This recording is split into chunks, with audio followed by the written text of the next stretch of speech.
Hello, hello, hello. Welcome to Royal Sussex Live. Welcome. Uh-oh. Where am I at? Okay. There we go. I told you, it's never good to have so many screens open at one time. Okay. Let me try that one more time. Okay. Here goes. Hello, hello, hello. Welcome to Royal Sussex Live. Welcome, one and all. Thank you so much for being here. Let me see who was here first. Sonia Johnson. Thank you so much for being here first. And hello to Mary H., Lydia Washington, Fancy. I see you right there. Who else is here? Brenda Crane, Helen Marmon, and a whole bunch of other people. How's about that? All righty. Let me go ahead and grab my slides and we can get started.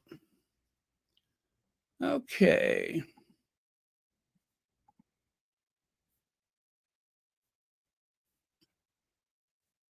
Oh, did I not do that? No, I didn't. Oh, 1 second, you guys. Let me fix that before I bring the slides up. Okay, that's what it is.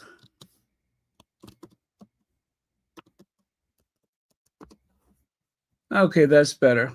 Now I can bring the slides up.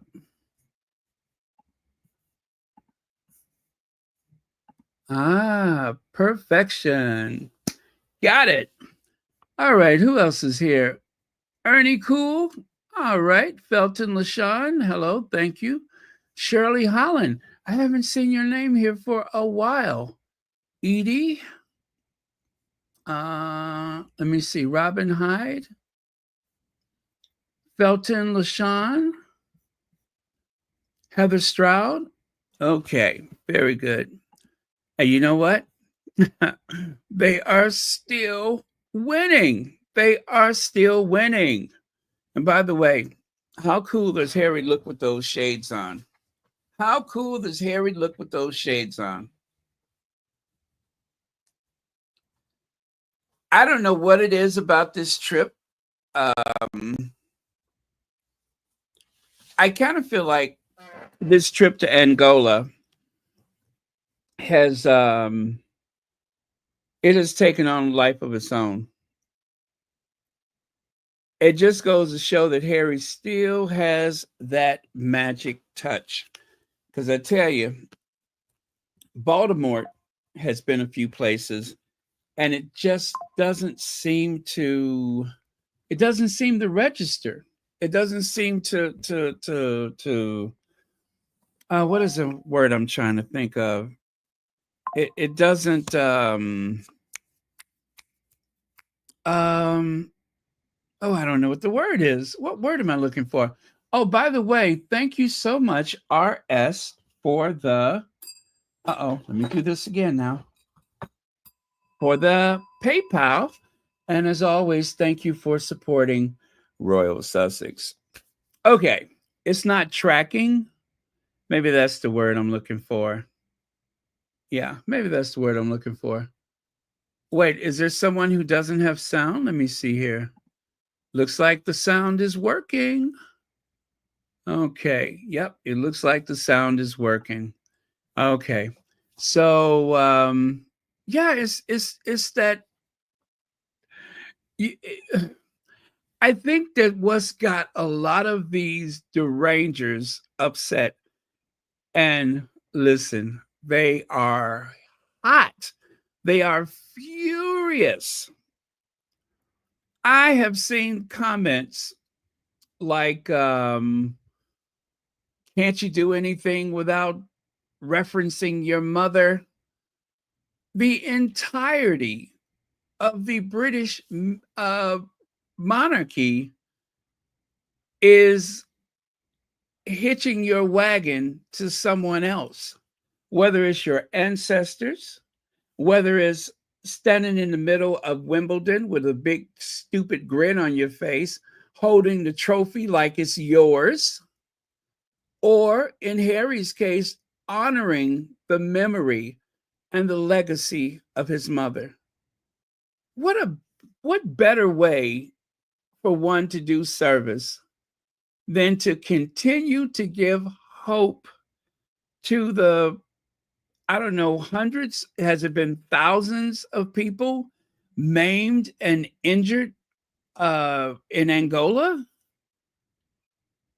I mean, Princess Diana died, and I'm pretty sure a lot of people thought, well, that would be the end of that. That's that. There goes our hope.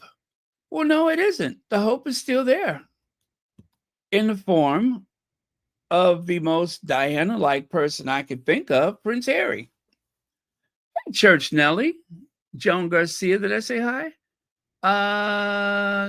Cammy Bluetooth. Cammy Bluetooth, and I don't care.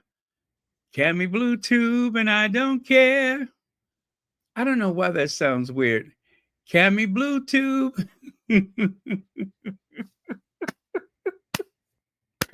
Why does that sound awkward? Why does that sound rather awkward? Maybe I should stop now, right? Yeah.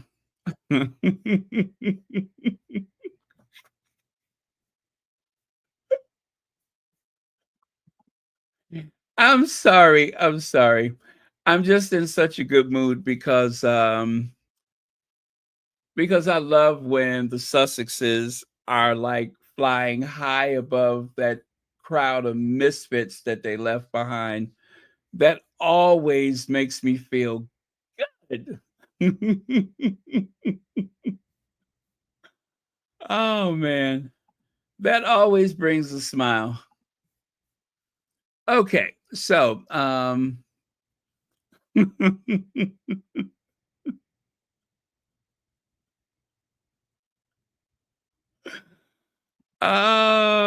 no, I don't have it yet. I do not have it yet. I wish I could say that was what I'm guilty of. Why? Do you think I should do a Royal Sussex while sipping on the rosé? Because I will do it. I will do it, and let's see what happens then.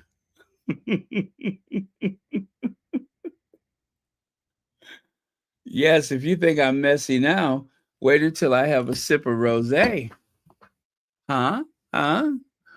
Um, Let me see. Nubian Queen, how long has it been? How long has it been? It's been too long, hasn't it? Okay. Hey, Dorothy McCaskill. Okay, let's get on with it then. Um, where was I? Just one little thing I wanted to share with you before we continue. I just literally threw this up here. You guys, you know I like to share art with you, and I will share art wherever I find it. How crazy beautiful is that? How crazy beautiful is that? I see some kind of figure and a geisha. Who, who, oh, I can't even get the words out of my mouth. Who does that? Huh? Who does that? Who took the time? Who thought that it would be a good idea to create something decorative to put in the jamb of the door, to literally turn the door hinge into a work of art? Huh? Who thinks of things like that? I mean, just I wonder if you bought like an old house and every day you're finding something new and interesting about your purchase. And then one day you just happen to try to, I don't know, polish the wood or whatever, and then you see this. Huh? That someone, let's say 100, 150 years ago, put that there, thinking that, oh, that's a good idea, only for in the future someone to come along and there it is. I just love stuff like that. Those little interesting details that you just don't see it right away, but yeah, you just happen to be there and then you find something like that. Isn't that right? Beauty in the smallest of spaces. I love that, Edie. I'm going to use that. I just hope I can remember it. Nubian Queen, thank you so much for the super sticker. And thank you, as always, for watching Royal Sussex. Okay. Do you guys know what today is? Do you all know what today is? I mean, that's Mediva. I think you do, don't you? It happens this time every year. I'm so glad I did not overlook it. Yeah, I'm so glad I didn't overlook it because I tell you, there are just a few world leaders that I can look at and become very emotional. And Nelson Mandela is definitely one. Nelson Mandela International Day, take action, inspire change. So I guess this is something that may have started with the family and the United Nations. But anyway, July the 18th is Nelson Mandela Day. It is International Mandela Day. So this is one of my favorite images of Madiba. Proud with his fist in the air. Um, yeah, I love that.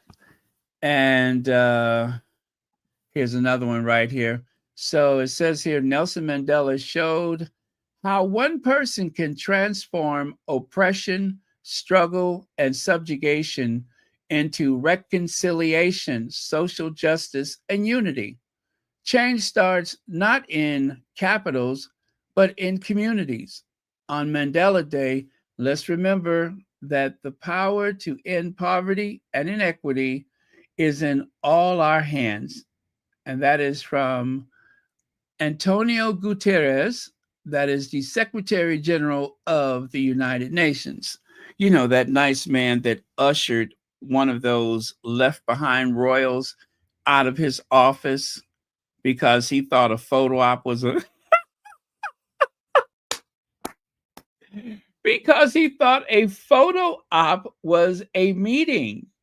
He thought having a photo with the Secretary General of the United Nations meant that they were taking a meeting together, only for the Secretary General to kindly wave him out of there, escort him out of there. You know what I'm talking about, right? Oh, I tell you, that was one of the best days ever, leaving that poor left behind royal with the most awkward look on their smug face. I say keep them coming. I say keep them coming.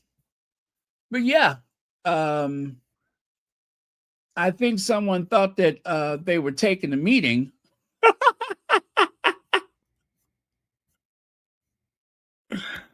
Oh man, that was great.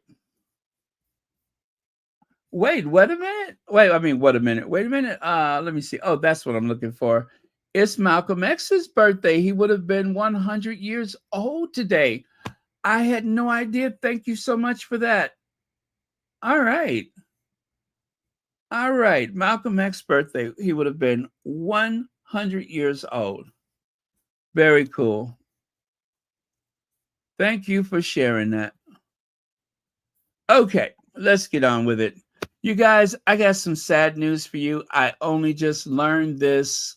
Uh, well, it looks like they posted this 30 minutes ago or maybe an hour ago. Um, oh God, I hate to say the words. I can't even say it. Just look at the screen. Just look at the screen. I cannot make my mouth say those words. I cannot. I cannot. There is no way for me to form those words with my mouth. I am so sorry about this because to me, one of the most powerful voices um,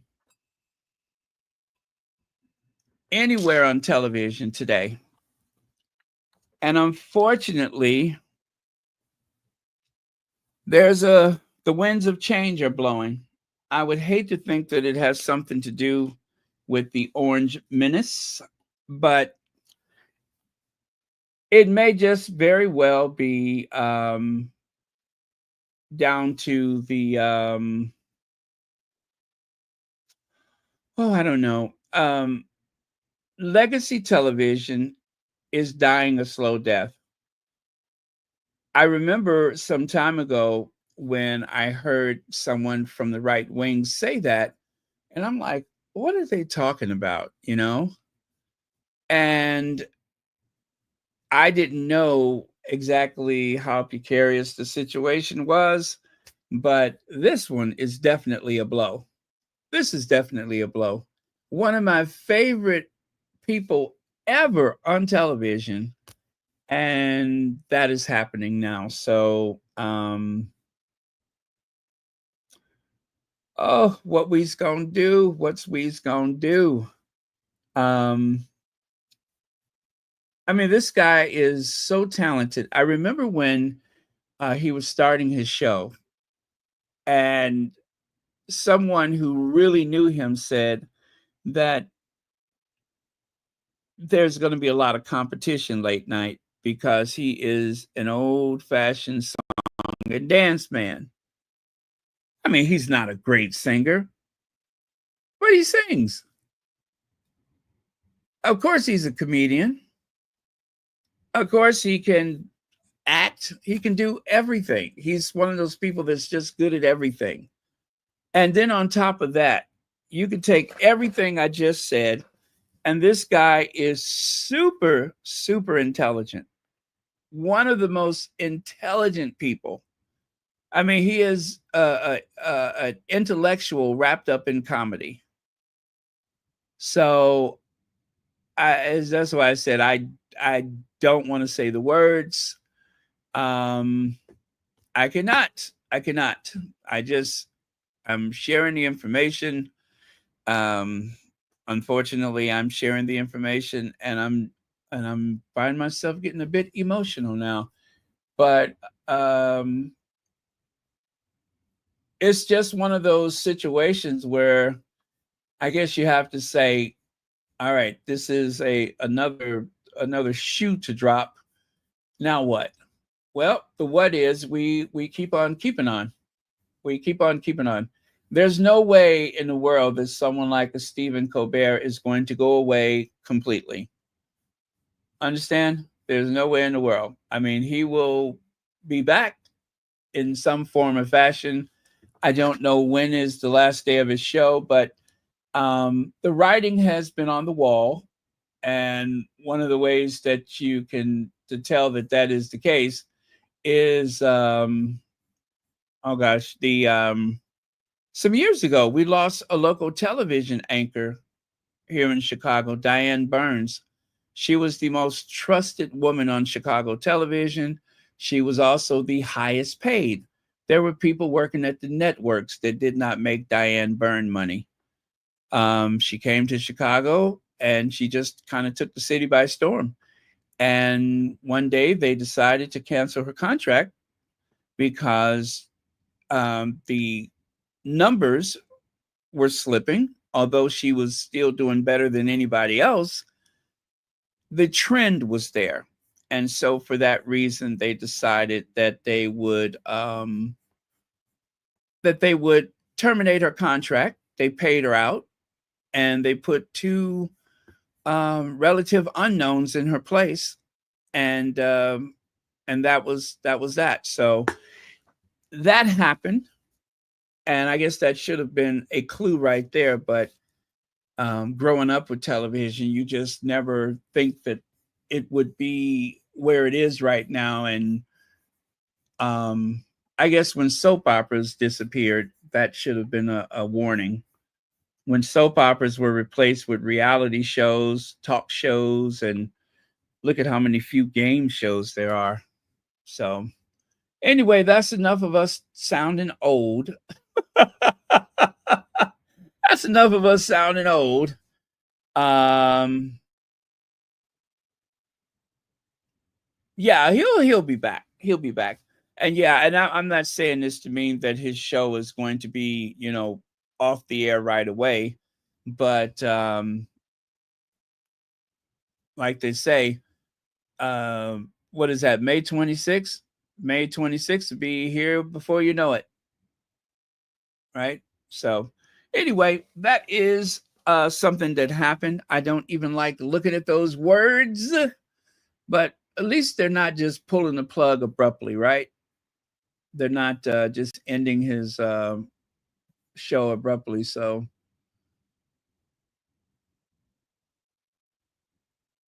yeah. Okay. So, and just for the record, he was the one who did the best out of all those interviews with Harry when he wrote Spare. His was the best. It was superb in every way. And for that, I will always be grateful to Stephen Colbert. So take a look here. There are the newspapers. I shared a couple of these yesterday, I know for certain, but I'm sharing them again because it just makes me happy to do that.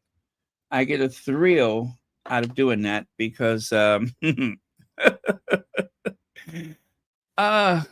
Prince Harry is dominating the news, just being himself. No tricks, no hijinks, no marching bands and all that kind of stuff, but just genuine love for the People's Prince. Just genuine love for the People's Prince. And you really can't ask for anything more than that. Now, I do have a sound bite, as you can see. The minister, or Ministry of Hacks, rather, the Ministry of Hacks is there. So I am going to share his thoughts about Prince Harry. Of course, I am.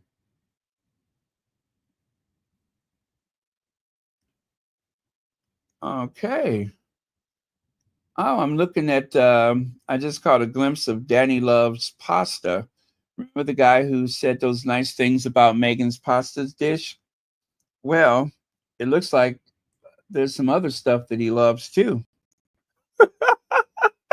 I see him and his partner enjoying the summer sun. Okay, Danny Loves pasta. Is that his partner? Maybe it's not. No, maybe it's not.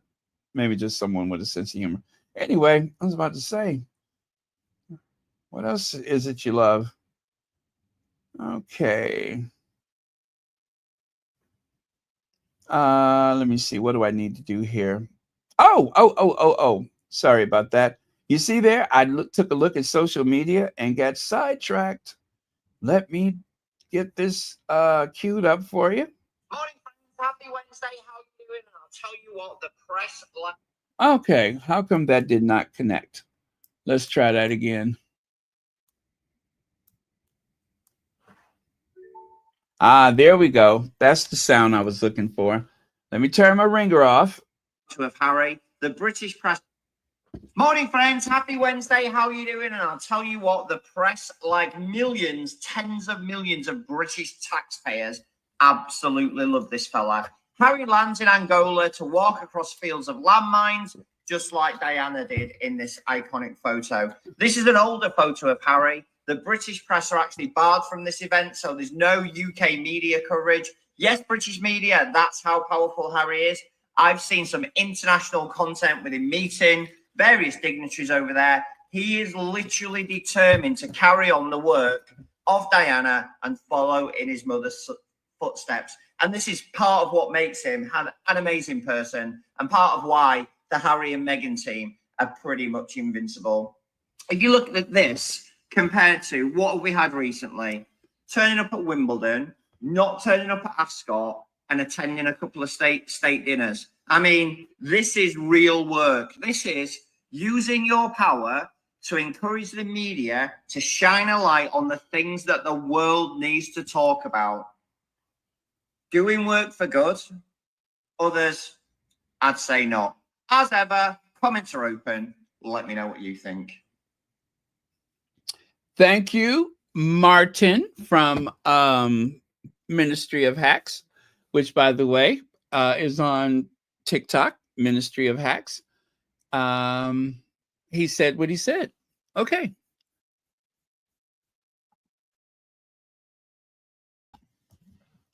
All right. And here is a couple of more looks at the papers. Why Harry didn't take Meghan to Angola as he tries to shake off his bitter prince image. Who is that? Charlotte Griffith? Griffith? Um, you know what? I don't care. I don't care because these photos are stunning. They're absolutely stunning. Um, People see through it. Real people see through it.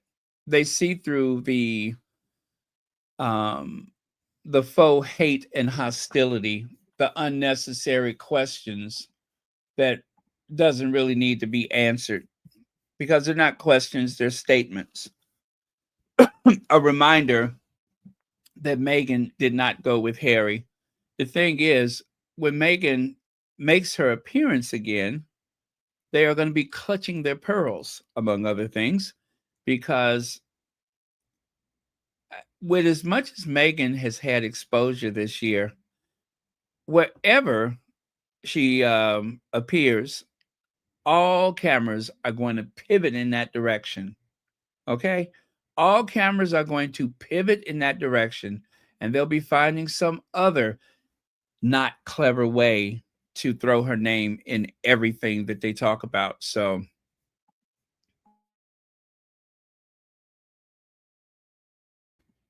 plus Megan's birthday is coming up. So, there. Oh, wait a minute. Did her birthday pass already? Whose birthday just passed? Yeah, her birthday's coming up, right? Right.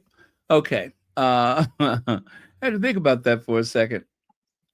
Now, you guys, the countdown continues. Just one day until the 2025 Department of Defense Warrior Games. Um, Anticipation is at its peak as the Warriors come together to display their hard work, dedication, and resiliency during 9 days of competition. Together, they will prove they are limitless.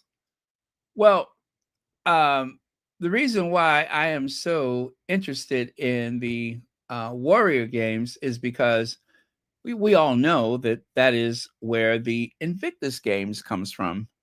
Harry uh, actually went to the Warrior Games and he took a big interest in what he saw.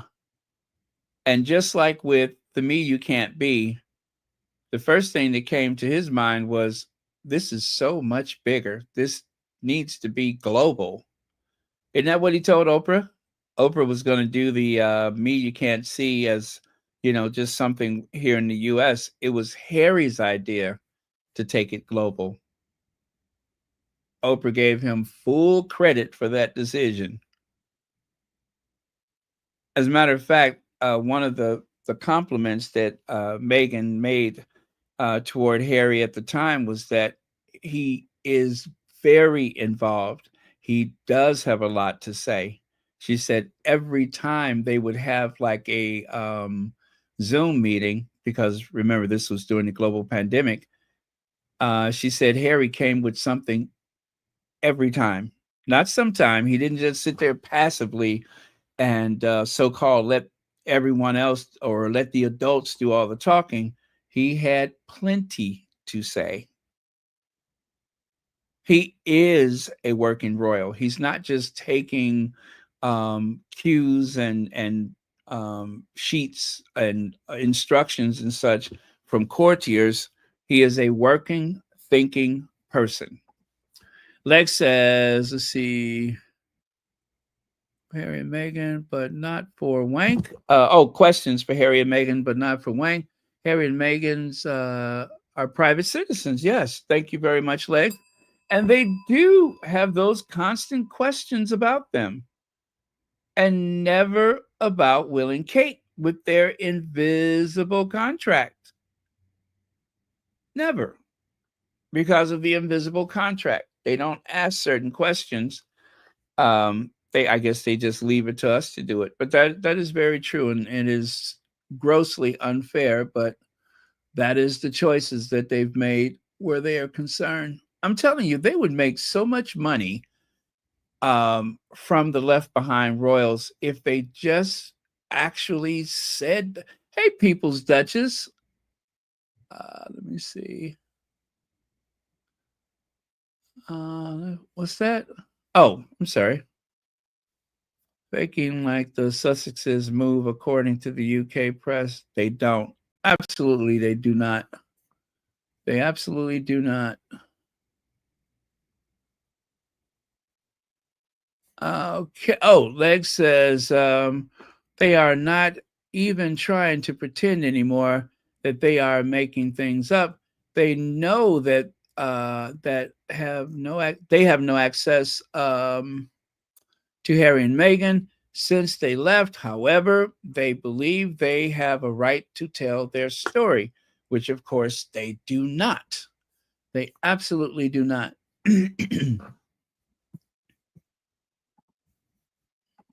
Okay, so this is from the video I made at the time from 2023, the Warrior Games. Well, yeah, I did make a video, didn't I? Was that for the live? Or anyway, I did make a video at the time for the Warrior Games. Speaking of which, let me see if I can cue that up for you. I did not look at this earlier, so I kind of forget what it was all about. So, okay, it looks like I did it twice for some reason. I have two of them. Let's see if this is stronger and better. So, no, they're not going to roll over for SOCOM. They're going to fight all the way through. And, you know, sometimes it takes a little bit of time for the teams to click. And our special guest in the house for the gold medal match, the Duke of Sussex, Prince Harry, enjoying sitting volleyball action here at the Warrior Games Challenge. Good to see him here.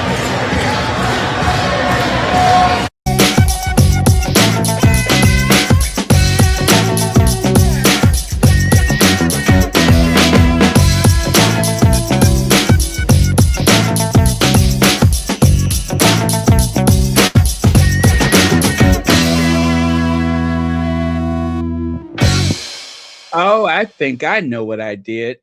I think I know what I did.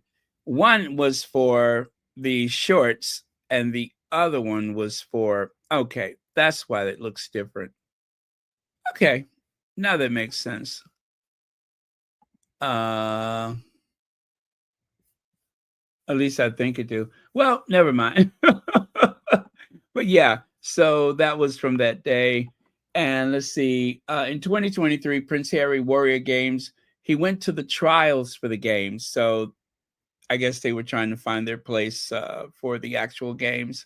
And then he also gave a speech that day to the likes of which, I mean, take a notice there. He got a standing ovation when he was introduced. All right, you see there, they're standing at that top photo and they are seated at the other photo. So still very respected in the military community. And by looking at this, I'm pretty sure you figured out the reason why there may be some type of reconciliation happening. Because could you imagine the very popular Harry being cheered and regaled as a hero in his nation of birth by military people, and his father, the king, doesn't show up? As long as Charles is there, then it won't make any difference whether William shows up or not. I doubt if William would want to show up. I hope he doesn't show up. But at the very least, I do believe his father should be there. If he is not there, it is not a good look. It is not. Charles took a lot of heat. Believe it or not, Charles took a lot of heat for that hastily rushed garden party But this is different. This is different. This is not just an anniversary. This is the actual games, and he should be there. He was there for the very first games. He should be there for these games coming up in 2027. Otherwise, I think he's making a terrible mistake. Also, there is Harry spending some time with the person who would go on to be the chairman of the Joint Chiefs of Staff. As a department head, Charles Brown, there he is.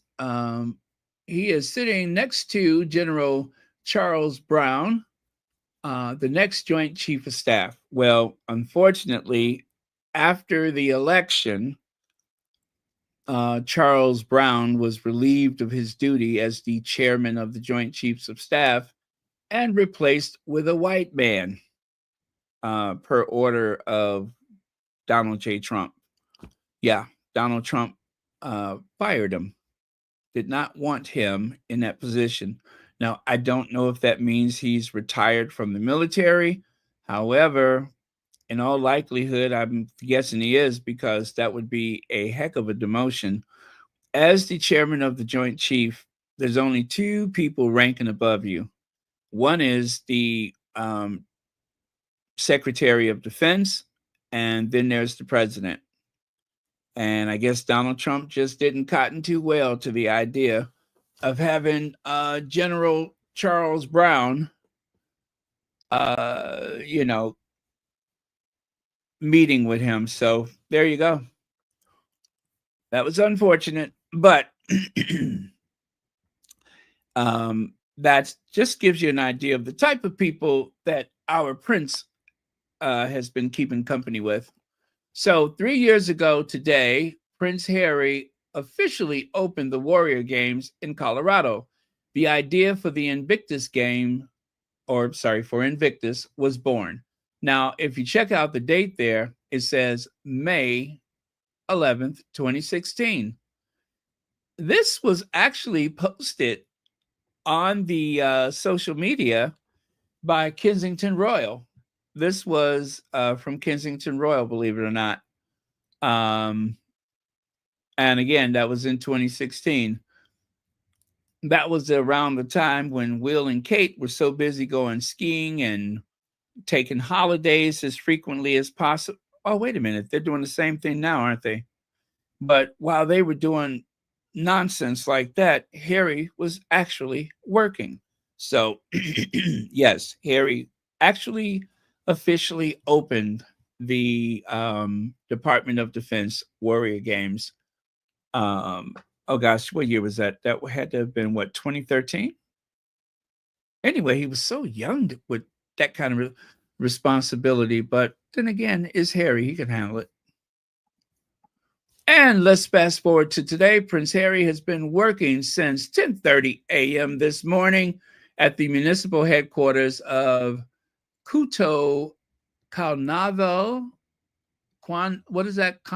Kondo province, to observe the demining efforts promoted by the non-governmental organization, the Halo Trust.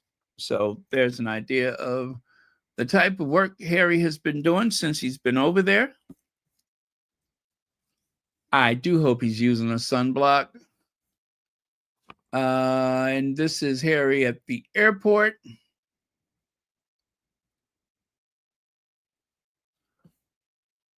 Okay. What's that? Meanwhile, the Commonwealth Games are on life support. Yes, they're on life support. And then, of course, here's some more international news. Let's see, Pure Wow, whatever that is. Prince Harry just recreated one of Princess Diana's most iconic moments 28 years later. And then over there on the right, that is global news. That is translated. I have no idea what country that's from. But I mean, look at the lettering there. I'm not sure what country that is, but the top part is translated. And let's see, what else do we have here? Prince Harry following in his late mother's footsteps. That is ABC News. And on the right side, Radar Africa, Prince Harry has walked through minefields in Angola, retracing Princess Diana's iconic path. So yeah, this has been everywhere. This has been everywhere. A nice way to go into the weekend, I say. The Washington Times, Prince Harry retraces Diana's footsteps. And on the right side, Prince Harry walks Angola minefield to honor mother. Y'all, William is likely about to blow a gasket. He's about to blow a gasket. He is somewhere right now, incandescent with rage. The Washington Post, that paper that was hijacked by Jeff Bezos. Same thing. I love sharing these. I love it. Meanwhile, over at Kensington Palace, William is likely about to bust a gut. But wait, it gets better. Prince Harry's Angola visit eclipsed Queen Camilla's birthday coverage. Well, you know what? I haven't forgotten Queen Camilla's birthday, or should I say Queen Camilla, the Queen Consort. I haven't forgotten her birthday. As a matter of fact, is there anything that we can do to celebrate her birthday? Can you think of anything that says happy birthday to Queen Camilla, the Queen Consort, or as Sonny Hostin would say, the Queen Cohort? The Duke and Duchess of Sussex. This is my own feelings being expressed the only way I know how.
Oh, I tell you, I would have been so disappointed with myself if I would have let that moment fly by without acknowledging the Queen Cohort, Consort.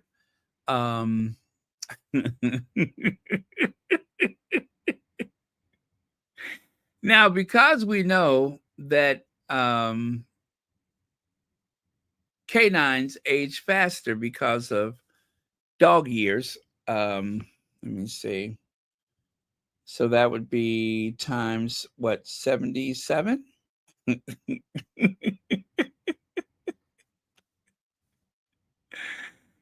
That would make her about as old as the 100-Year War. Yeah, that would take her birth back to the 100-Year War. Yeah, totally bypassing the Louisiana Purchase. Go straight to the 100-Year War.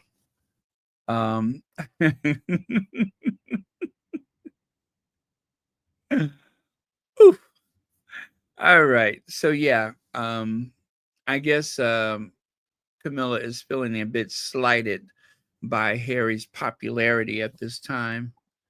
Um, I mean, but let's face it, Prince Harry went there in 2013, and thank you, Sussex Soldier, for this. 2019 and 2025. So that just goes to show when the Duke of Sussex makes a commitment, he intends to see it through. And I'm willing to bet you Harry has not given up on the people of Lesotho uh, at all. Uh, there's going to be some kind of a comeback. I am sure of that. Um, who knows how that's going to happen, but I'm pretty sure that while, working hard in Montecito where there are no leaks, I'm pretty sure that there's some things moving behind the scenes, and we'll just have to look for that. So, but yeah, so Sussex Soldier says the Duke of Sussex, Angola, 2013, 2019, and 2025. All right. Let me see. What else do we have here? Oh, let me do this one more here. Take a look there. The two new images were released to mark Queen Camilla's birthday celebration, but the Times was the only publication to lead with Her Majesty's big day on the front page. I love it. Royal watchers took to social media to express their frustration at the timing of the high profile visit. I mean, they're just in tears. The 40-year-old Duke walked across a minefield in Angola, echoing his mother's famous 1997 trip to the same location, which became one of the most iconic images of her humanitarian work. And there you can see, oh, yeah, I almost forgot this, you guys. Look at the bottom there. King Charles gave Camilla a new official royal title, Vice Admiral of the United Kingdom. She's a Vice Admiral. And no, this isn't just another name to add to her long list of titles. It's actually kind of a huge deal. Huh, you guys? That very gruff, rugged looking piece of rawhide is actually an admiral. Well, that all makes sense, doesn't it? And I'm going to tell you why. Give me just a second.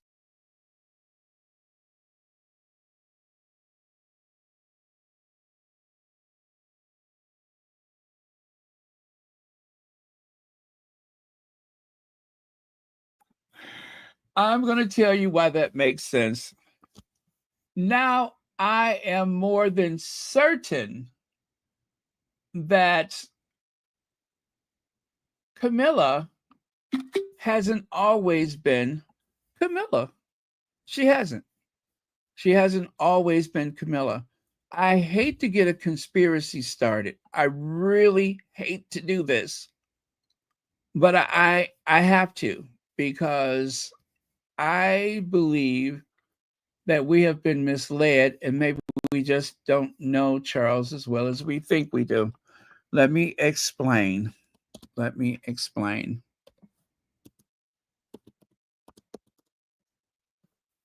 Okay. Now, I've said some time ago that Camilla bears a striking resemblance to the late actor Ernest Borgnine. Late actor Ernest Borgnine, but is he really deceased? Or has he gone through a miraculous change and has returned to us as Camilla, the Queen Consort? And I got more evidence. Hold on. I got more evidence. This is going to blow that Brigitte Macron conspiracy out the water. This is going to blow it out the water because I got receipts. I got receipts. How about this, you guys? How about this? Huh? Huh? Admiral Parker Bowles. Uh-huh. How about that? Huh? How about how about that for evidence? What do you think? This is going to blow that Brigitte Macron conspiracy clear out the water. I'm onto something. And you heard it first right here on Royal Sussex. Yeah. Yeah. I see you. I see you. I know who you are. You've been here before. Admiral. Anyway, I got some things here. I'm being careless. Let me see here. It says here, birthday blessings for Ingrid Sowers. Happy birthday, Ingrid. We're going to have to salsa. And let's see. Wow, a lot of airbrushing and Vaseline. That is the only way to soften up the appearance of the queen consort. Yeah, that you need lots of that. And also, it does help if you just take the lights down a couple of watts. Softer light bulbs are due. Need those Edison bulbs. And that's only because torches can be dangerous. All right. So again, let's do this for Ingrid Sowers for her birthday. Let me see here. I knew I was going to blow this case wide open. I got receipts. Let me see. Sosa. All right. Here we go.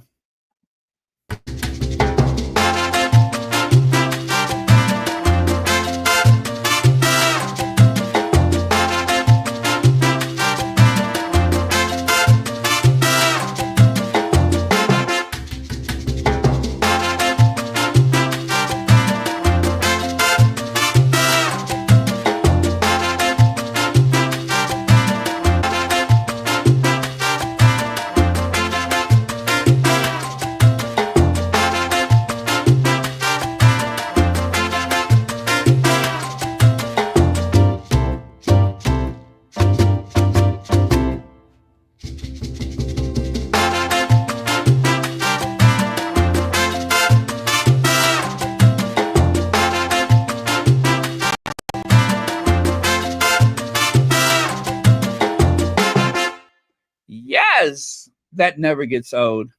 All right. Happy birthday and many happy returns of the day. All right. Admiral Parker Bowles.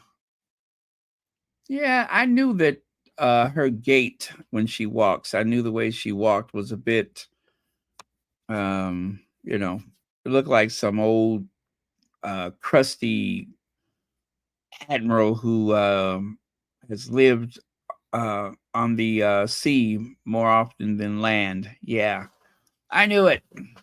She's been here before. Now, one of the best things about celebrating the Queen Consort's birthday is that no matter what you do, it always comes right back to Harry and Meghan. I saw this. I'm just like, wait a minute. It's Camilla's birthday. Why are you all talking about Prince Harry? Why are you talking about Prince Harry? It's the Queen Consort's birthday. Don't they want to talk about her? Don't they care that it's her birthday? Do they consider her feelings? Apparently not. Okay, let's see. How do we make this work?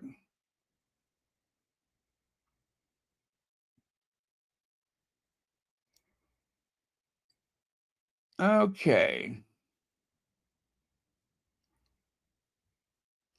Oh, you know what? I guess it don't matter because I did not save the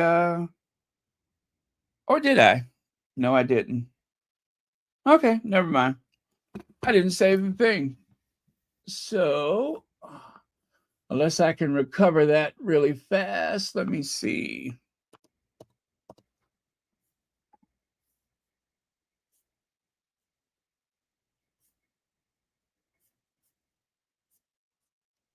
And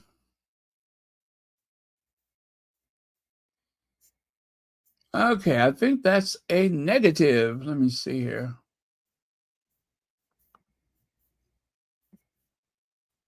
Uh-oh. Oh, Tom Bowers says that Harry going to Angola is a stunt. Even though he's been there several times before, it's a stunt? Actually, you know what, guys? I do get a kick out of seeing them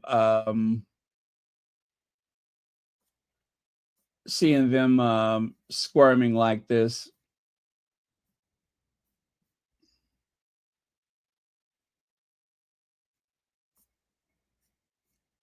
Oh, well, Princess Anne went to a military event today.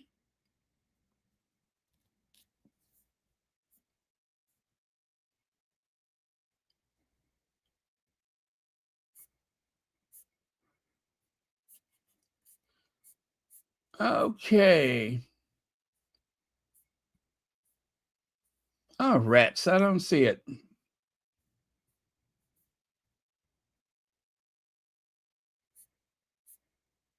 And that's too bad because it was fun.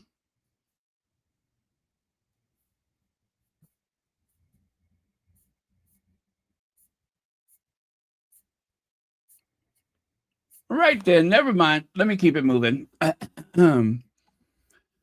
Check it out. That is the wooden box that I mentioned. Remember, I said that they have the wooden box, and it looks like they took the hot iron and just kind of etched the print into the wood, which I bet that smells amazing.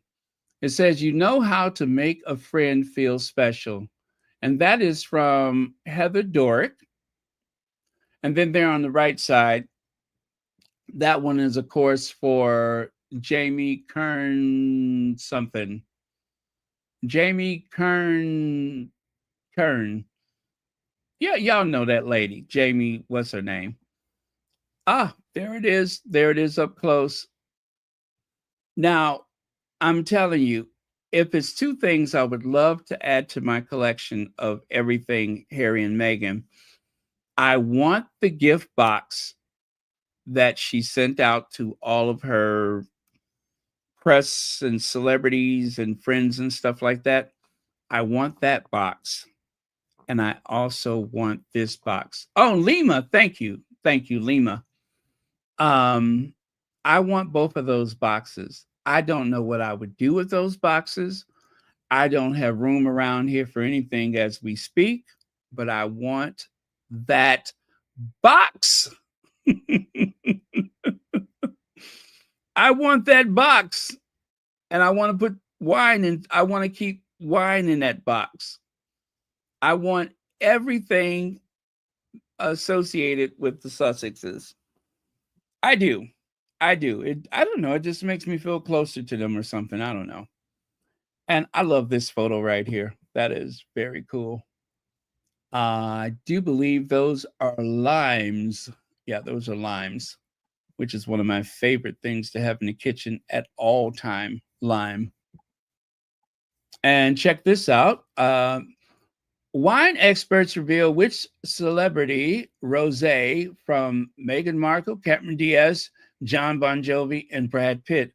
They just could not come out with their full chest and say that Meghan won the blind taste test.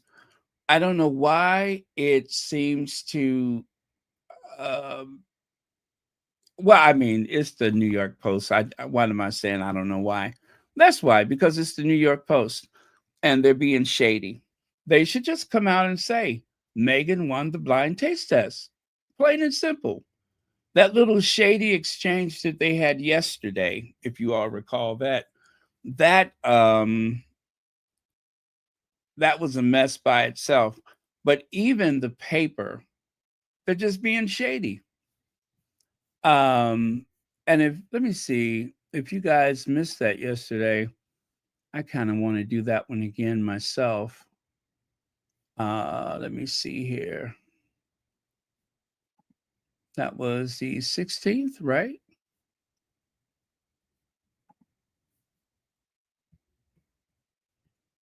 Let me do this. There it is. There we go, right there. So the sommeliers, the sommeliers, the sommeliers,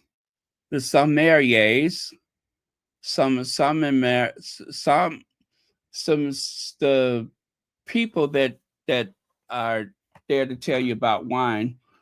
They well, let me just play the sound bite.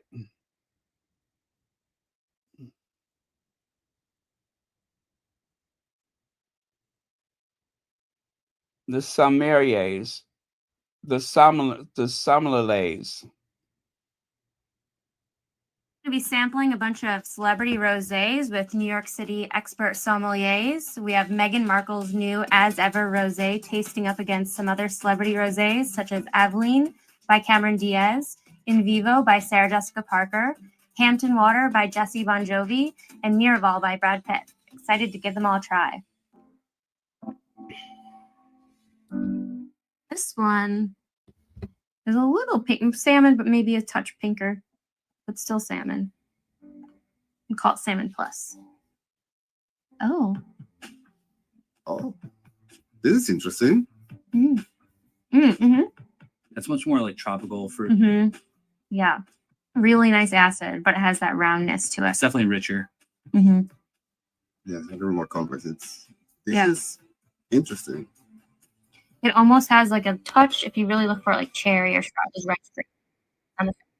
There's almost there tastes like there might be like a little bit of Bugos one actually. Right? You got a little coconutty. Where does it get from mallow? I don't know. There's like that kind of banana note to it, you know? Yeah. I like Very it. tropical. Yeah. So this you could drink on its own or like paired with food. I think. It could go either way. Enjoy it. Either way. You could enjoy it both ways. This is the most interesting one so far. Yes, definitely. I agree. More complex. If it came in a Magnum, I would serve it at our Magnum Mondays at Cathedral for sure. They're very well like French Mediterranean food. I wonder if the celebrities have actually a say in producing this wine, like getting to the formula. I hope so. Because I think I think they do. I would think highly of that person. This is a good sense. This one gets a star for me. Aired. Number 1. Is Miraval. Miraval. Okay. Which makes sense. Yeah, that makes sense. And they are fighting for it. Brad and Angelina. They are. Yeah. Hampton Water. Interesting. Oh, Hampton Water 4. Okay. 4. We said that. Oh, 4. 4. Yeah, 4. we agreed on that. Said it. Okay. Yeah. So these are the last 2 left. Cameron Diaz's and Meghan. No way is Meghan for number 3. Meghan Markle's. Number 3. Wow. Wow. Good for her. I had a feeling it's California. It has that like. Well, look at the logo. It has that coconut. Oh, does it? And I said it's very coconutty.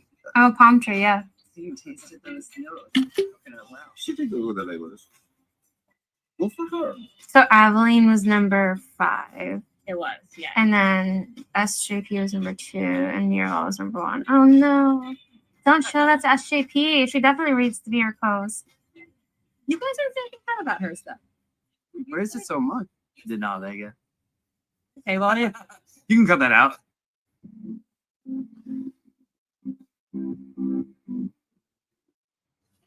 Well, as you can see, they seemed a bit taken back by the fact that Meghan's wine was the winner. And the one with the white shirt, he's the one who says, "Oh, I wonder how much input they have." You know, I don't know. They to me, these are the lady. She didn't seem as smug as the other two, but the guys, they seemed a bit smug for my taste, and I don't know. I'm very sensitive and I'm vulnerable where Meghan is concerned. I will admit that, but I just felt they were being a bit smug. That's all. Anna Boyd, thank you so much for the super sticker, and thank you, Legs and Lydia Washington. I forgot your bells a minute ago, but there you go. But yeah, I thought they were being a bit smug. Again, I am very sensitive where the Duchess of Sussex is concerned, and I'm always ready to verbally pounce when I think somebody is out of pocket. But yeah, so they not so cheerfully acknowledge the fact that the Napa Valley 2023 Rosé from Meghan, the Duchess of Sussex, or the As Ever, is the winner. It was the one that they enjoyed the most. And this is just the start of things, you guys. It is going to get bigger and better. I promise you. There is more to come. Because whatever Meghan curates for her label is going to be exceptional. Not just good, but exceptional. Okay. And where do we leave off here? Oh, let me go to, I believe I have something from Kaiser. Oh yeah, I'm sorry, that is yesterday's. Let me find today's again. Oh, and what was the other thing from yesterday? I just want to make sure I quote that before I get too far away. Yesterday. Where's yesterday's? This one? Oh, there it is. This wine is good enough to be poured at Buckingham Palace, said Christian Bendeck, a certified sommelier from downtown Brooklyn, who was part of the panel of top New York wine experts, the Post assembled for the tasting of celebrity wines. So again, ironically, he said it was good enough to be served at Buckingham Palace. I'm loving this for the Sussexes. I truly am. For everything that they've been through, every time that we can put a W next to their names is a good day as far as I'm concerned. All right. Now back over here. Nope. Yeah, this one. So this was from Kaiser of Celebici, and it's a response to Amanda Platel. William is still furious that the Sussexes didn't ease his work burden. So William was incandescent with rage with that Harry and Meghan weren't there to work while he and Kate raised their children. And then William was mad that Harry didn't abandon his wife and children to race back to the UK last year to lift William's burden. What the hell are we doing here? At what point does someone ask, why is William so mad that Harry's not around to do William's work? While I think William is profoundly incapable and pathologically incompetent, those are not actual medical conditions. He's able-bodied, college educated, and has a staff of 60 to organize his bare minimum schedule. And yet, year after year, we witness a 40-something man-child throw tantrum after tantrum about his brother not being under his control.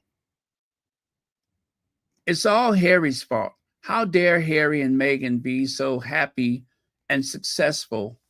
They should be begging Peg for forgiveness. He orders them to beg. William refuses to do his job unless Harry comes back and supplicates himself before the future king You guys, something is really wrong here. And that is from Kaiser of Celibici. The only thing I could say, and it doesn't make it right, is that William has been conditioned to expect Harry to serve him. William operated with the expectation that Harry would always be there. As adults, and especially for those of us who have suffered a loss in our lives, and I'm saying all the way back to childhood. Let's say you have a grandmother one day, and then, without expecting it, one day you do not. Now, I was very close to my grandparents, but, at a young age, I lost my grandparents. And so that right there is the first clue that people are not always going to be there. Not to mention, people just grow up and move away. But that should not consume you to the point where you're so angry you cannot function. And I do think that there was a bit of resentment of the life that Harry leads, and there still is. And William has decided, rather than doing the small things that the monarchy has done for a long time, that he's only going to do what he referred to as high impact. In other words, he is going to make videos and post them on the internet. He wants to post those videos so that he can have the same control over his image that the Sussexes have. He wants to post those videos so that it looks like he's doing more work than he's actually doing. Harry is pursuing production, television, movie production. So William seems to be obsessed with television and movie production. Stevie Wonder can see the parallel that's happening with this. And the press makes no mention of it. The only time that I actually heard someone say what everybody else is thinking is when William butt into the war, not the war, but the genocide, saying that this war should be over or something like that. And one of the government officials actually urged William to focus on his charities and to stay out of the government stuff. Focus on your charities, William. We all know that you are doing this for an audience of one, meaning, of course, the competition with Harry. That is the only reason why he has went into overdrive with this global statesman nonsense. And I'm going to say it again. A global statesman is something that you are. Nobody tells you you're a global statesman. You don't have your staff announce to the world, hey, look at me. I'm a global statesman. You either are or you are not. They don't just tell you, hey, you're a global statesman. At least not to your face. That is something that is written about. That is something that is organic. It grows. It evolves. But you don't just make a declaration through your staff. And then how do you prove it? You go and take a series of photos, like that very awkward image of William on the train with a binder in front of him, as though he's taking care of business. There has been more and more of this ever since the Sussexes left. It is irresponsible. There are just a couple of the Royal Rota people who have been trying to call it out, who has been trying to just remind Will and Kate, just do your work and leave the Sussexes alone. Jeannie Bond has finally seen the light. And on a few occasions, she has been trying to be the adult in the room and urge people not to encourage this. If and what was that she said? If you're going to go on and disparage Meghan and say nasty things about Meghan, do not expect people to uplift and hold Kate in the air, hoisting them on their shoulders, figuratively. My words, not hers. But do not expect overwhelming support for Kate if the same people are trashing Meghan. Now, she said that as a warning to the rest of the media. They're not listening. I mean, I noticed Jeannie Bond does not have a lot to say about the Sussexes these days. If anything, I haven't seen the woman in about 6 months or so. If you guys know different, let me know, but I have not seen her. I don't know what she's doing these days, but she doesn't seem to be going after the Sussexes. It seems to me that because she's taken that stance, maybe that's why she doesn't find work.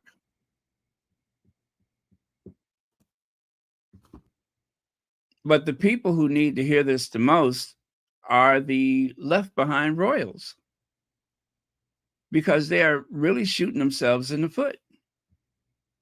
They are sowing the seeds of their own destruction. Yes, there will always be a monarchy. Yes, there will. But at what cost? And how will the monarchy gain respect from the future generations? And let me tell you something. When the TikTokers goes after you, stuff happens. They don't have the TikTokers on their side. They may not seem like the most important people, but trust me, they are. They are.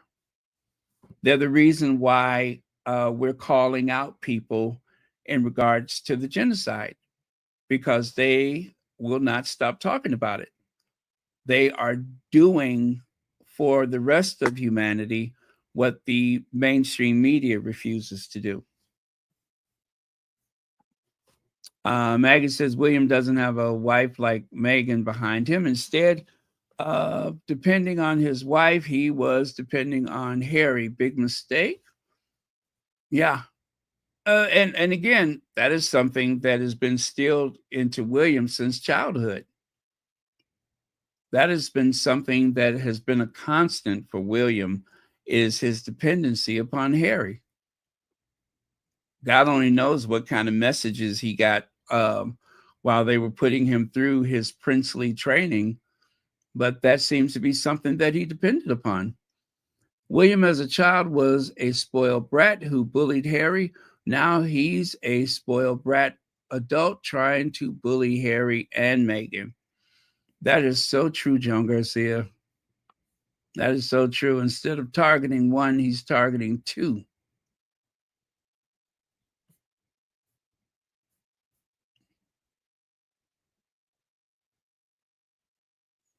Ingrid Sower says, I am grateful, happy, and very surprised with so many sweet congratulations from my big Sussexes, dear family all over the world.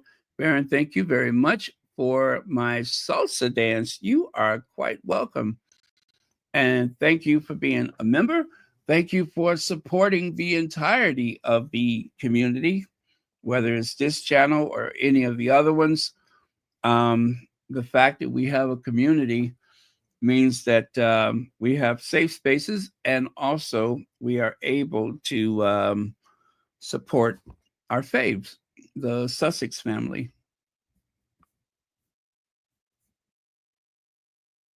Let's see. William has George and Charlotte and the royal rodent to serve him. He should get a life and leave Harry alone. Interesting, you said that at just the right time, because look at what's next. Look at what's next. King in the Making, portrait of a young heir in a modern monarchy. That sounds a bit redundant, doesn't it? Or is that an oxymoron? Anyway, George knows his destiny, but he's enjoying his childhood. he's enjoying his childhood. Is he? Is he enjoying his childhood?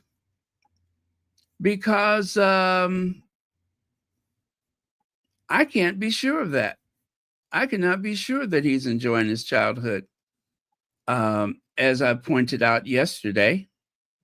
Now, again, it is not for me to speculate. I am totally out of place for doing this, but yet I do care, and I could not help but notice.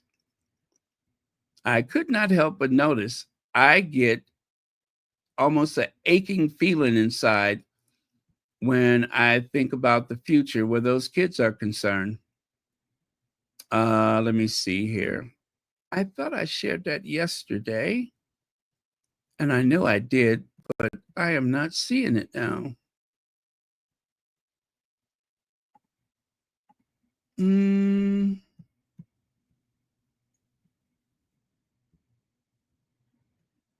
Okay. That is strange. I do not see it. Or was it the day before? I think perhaps it was the day before. So let me go back 2 days. And I think I'll see it and I'll explain. Some of you have already seen it. So, all right, global influencer. That is that one there.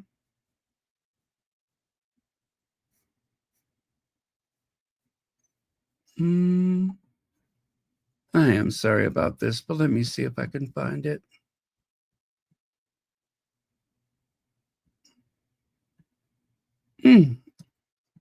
My bad. I thought if I just went back to yesterday, it would be right there, but I was wrong.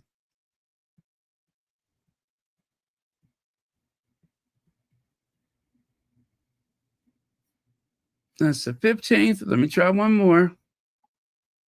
Maybe it was the 14th. That seems too far away, but let me try.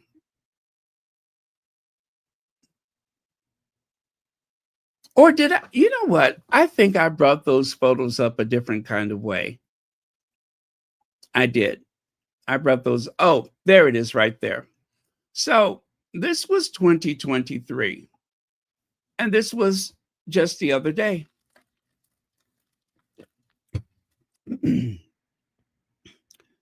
This is a very delicate matter. And I do not mean to,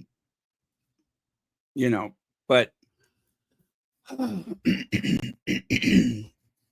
seeing that magazine cover, I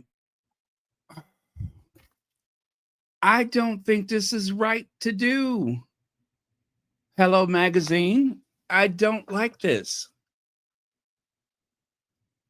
I do not like this. Whether this is a special issue or whatever it is supposed to be, they should not do this. They should not do this.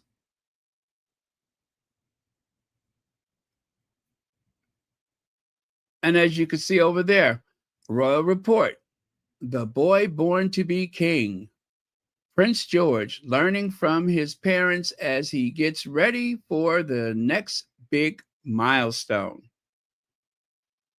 I do not like this. They are ramping up coverage.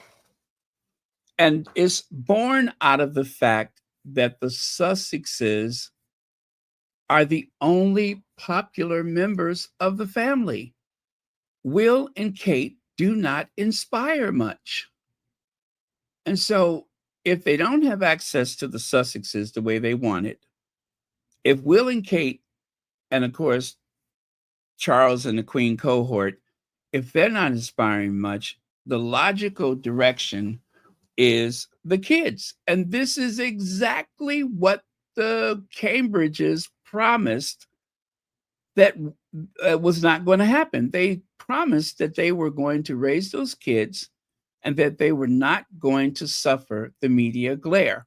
But because of their lack of popularity, it seems like they have been thrusting those children forward over and over again. And then, as per usual, they are using projection. They are suggesting that it's the Sussexes who are thrusting their children into the limelight after insinuating that's not what they wanted. Well, you can say the exact same thing for those Cambridge people. They said that they were going to keep their children as far away from this. It even makes me wonder, was there some level of cooperation for that cover and the other cover and anything else to do with the kids? Are they cooperating? Winsome Jones, thank you so much for the super sticker. And thank you for being here and your continued support of Royal Sussex. I don't like it. I do not like it. Now, let's go back to here. Princess Charlotte had a flood of tears when she saw Dad, Prince William's beard for the first time. It kind of means that William is not in the household. Allegedly. I don't know that for sure. But I'm going to allege that he's not even present in the household. I allege that the arrangement is William spends George spends most of his time with William, and the other two are with their mother. I'm just guessing. That may be totally untrue, but based on that article, that seems like the truth. And then these photos, which I actually had archived because it disturbed me so much then, and it still bothers me now. Those kids didn't want to be there. And in particular, George didn't want to be there. I'm just going to flat out say it. He didn't want to be there. There is a wall of cameras. There is nothing natural about that. Here's what's different, though. In the past, they could just hide the newspapers, right? They just tell Nanny, do not let them have the newspaper, right? And of course, I'm sure that traditional television doesn't have a lot to say, but there is social media. And I don't know what kind of access those children have to electronic devices, but trust and believe they're doing the same thing that I would do and that you would do.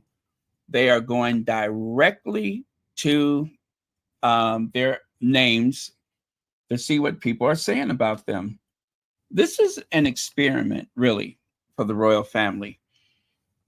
The last siblings to have that level of focus from the media was, of course, Harry and his crazy brother. What's different for these kids is that their father also will be king, but they are going to be dragged all across social media. And people are cruel.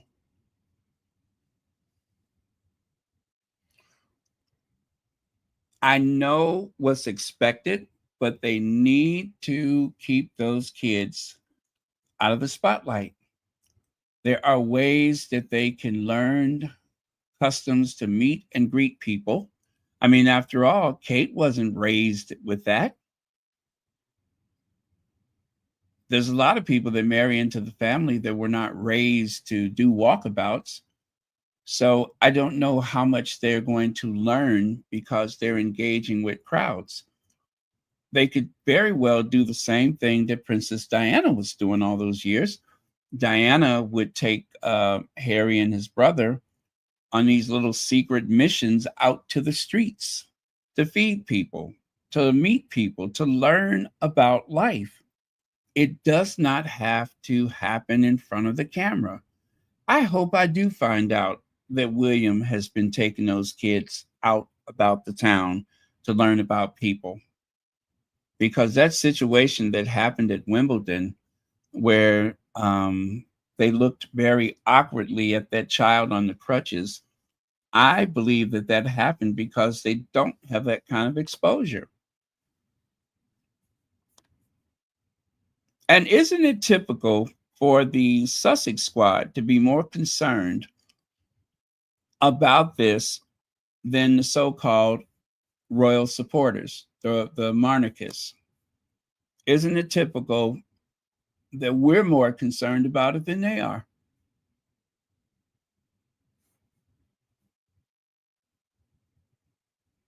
But it's true. It usually happens that way, that we seem to take more of an interest in it than they have.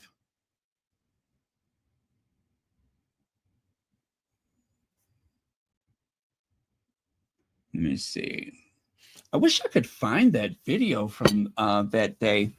I know I still have it on my phone. Let me see, and I'll show you from the Wimbledon.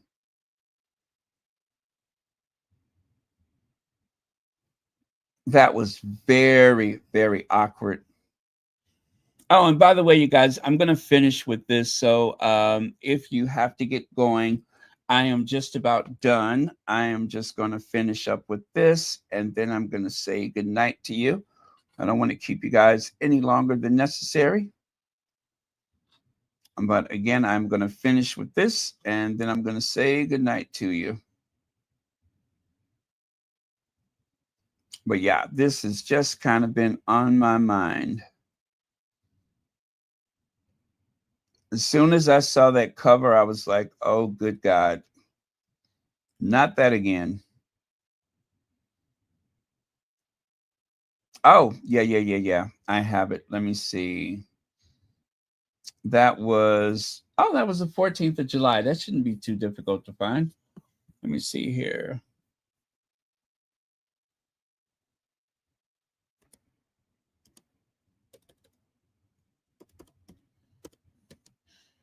Yeah, so if you guys have any other comments, you can just go ahead and throw it in there.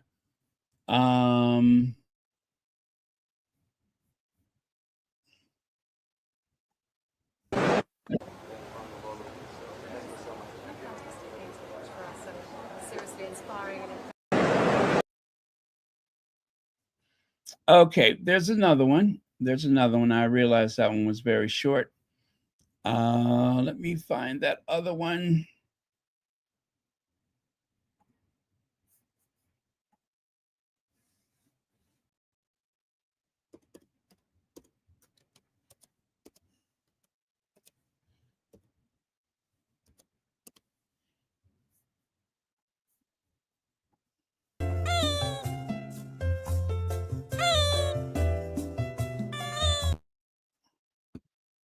Okay. Oh my God, that breaks my heart. That breaks my heart. That really does.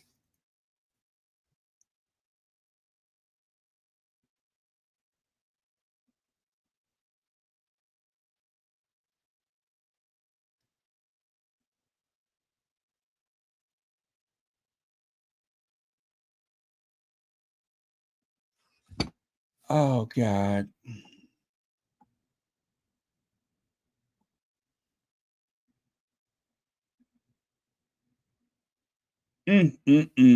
That really, really breaks my heart. I'm so sorry, you guys, but it does. It just breaks my heart. That breaks my heart.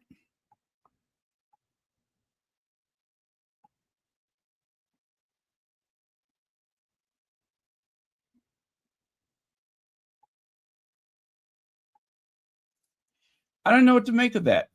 I don't know what to make of that. And you know, if there is a professional out there that has an opinion about this, they dare not share it. They dare not share it.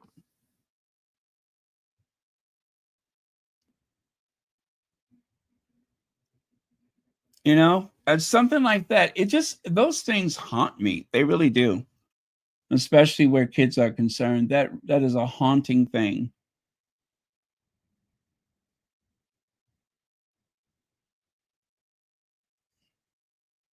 And it could be made better, but it needs exposure. And that's why I always say that one of the most valuable things about the Invictus games is that there are people that have been through some of the worst injuries that are there with their families. And so not only does it help people are children that usually don't have that exposure.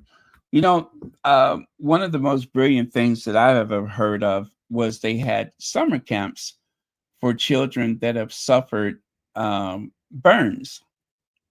And children who have suffered burns out in the sun, freely enjoying themselves without the worry of being bullied or harassed or anything like that with other children. That is one of the most valuable things that you can do, is to find other kids that have been through a similar thing like that.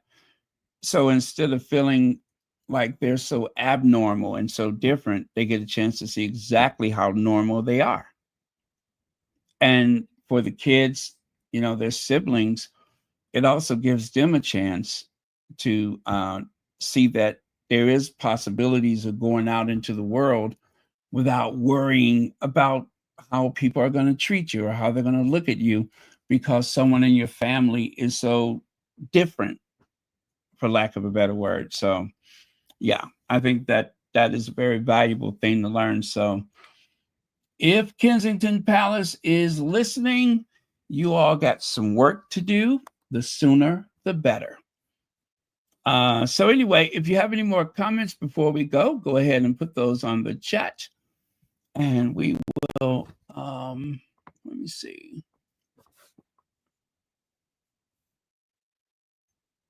Yeah.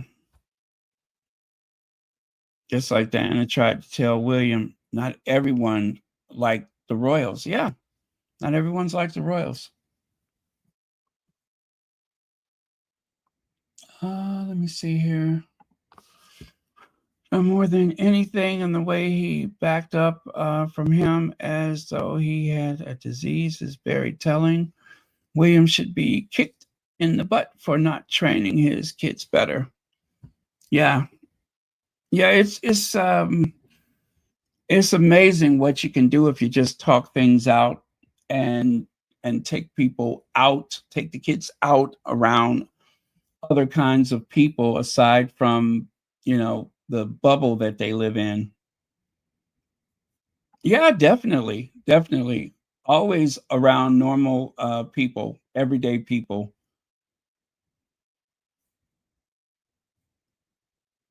I mean, if you could take the kids to Wimbledon, next time you go to a shelter, take them with you, not with cameras, but take them with you. The one time they went to that no, it was a baby bank. Remember when Kate went to the baby bank? And what happens? Here comes all the cameras. I am just it actually makes me angry how many times we heard Netflix cameras, and who has become the most dependent people with their own private film crew. It's Will and Kate, late for the coronation because they were filming a video. They were late for the first coronation in 70 years because they had to stop and film a video. There is no reason for them to be late, no excuse. They filmed a video, so they were running late, leaving the king and his cohort sitting in a carriage waiting. Even if it was 5 minutes, that was 5 minutes too long. That should not have happened.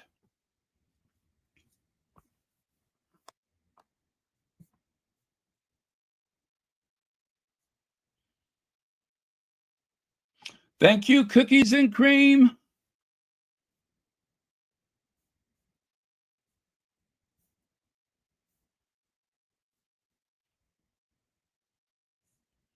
Okay. All right, let me see here. Let me see. I remember this article long ago. I want to say before Meghan that talked about how Kate wanted the children raised aristocratic, like knowing they're above. I can't remember where.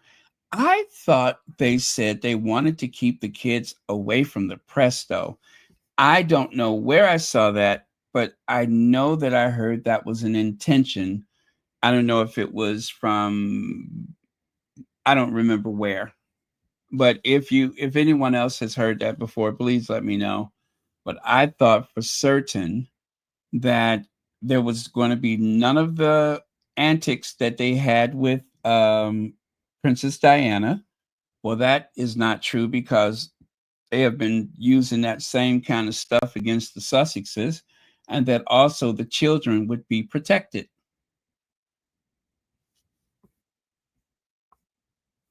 Okay. Angela White says there was an article that said they weren't going to expose the kids to the things the way Diana did because look at how Harry turned out. Is that what it was? Okay. I wonder if I'm not remembering it correctly, but that is interesting. That is very interesting. And you know what?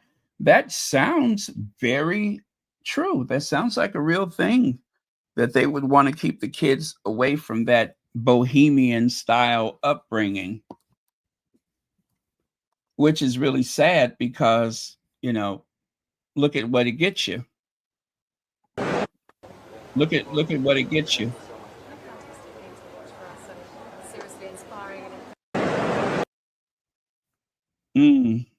Interesting. Yeah. God forbid they should have any of that Diana instilled in them. I don't know how that would be a bad thing, but I guess they know what they're doing, huh?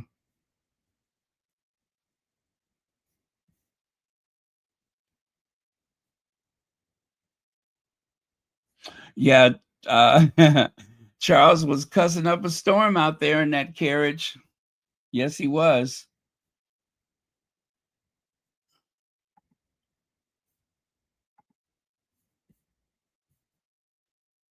Okay. And you don't think that there'll be a need for it, huh? In name only, but then the monarchy would no longer exist after William damages it further.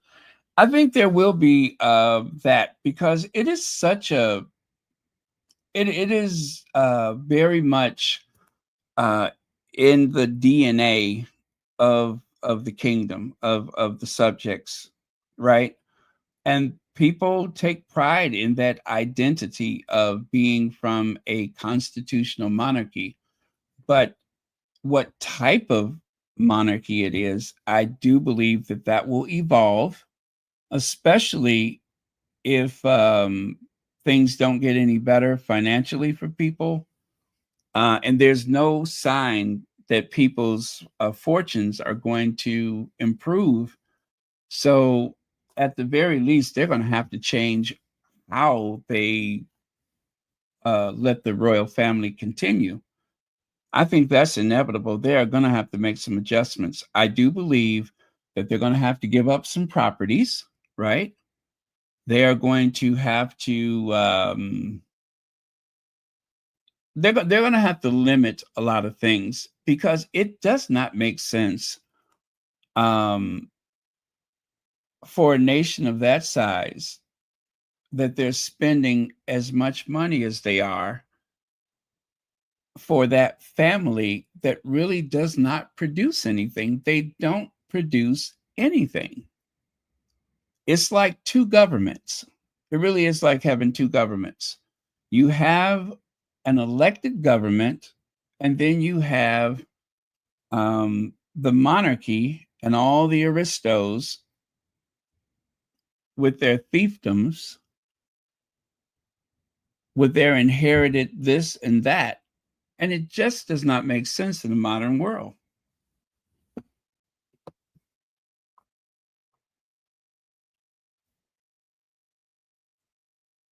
Let me see. Connie Balmer. Hi, Connie Balmer.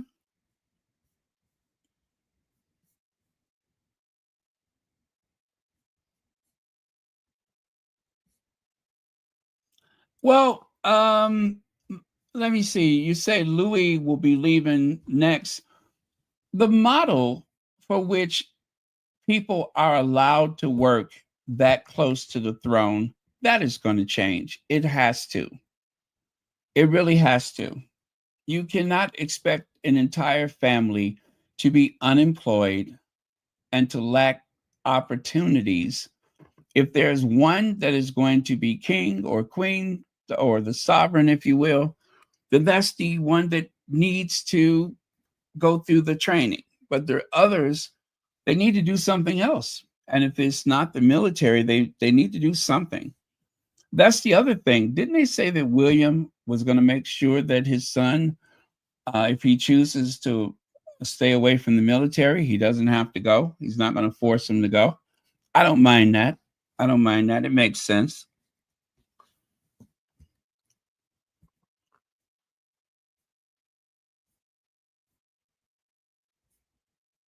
Let's see. Oh, let me take that away. That's in my way. Okay. Marshall says Germany, Russia, France, and many other countries used to have monarchy, and they went on with them. Russia just replaced theirs with a dictator, unfortunately. Well, let me ask this, and if anybody knows, help me out, please. In France, isn't it still possible to have your aristocratic titles, but you don't get the perks that goes with it?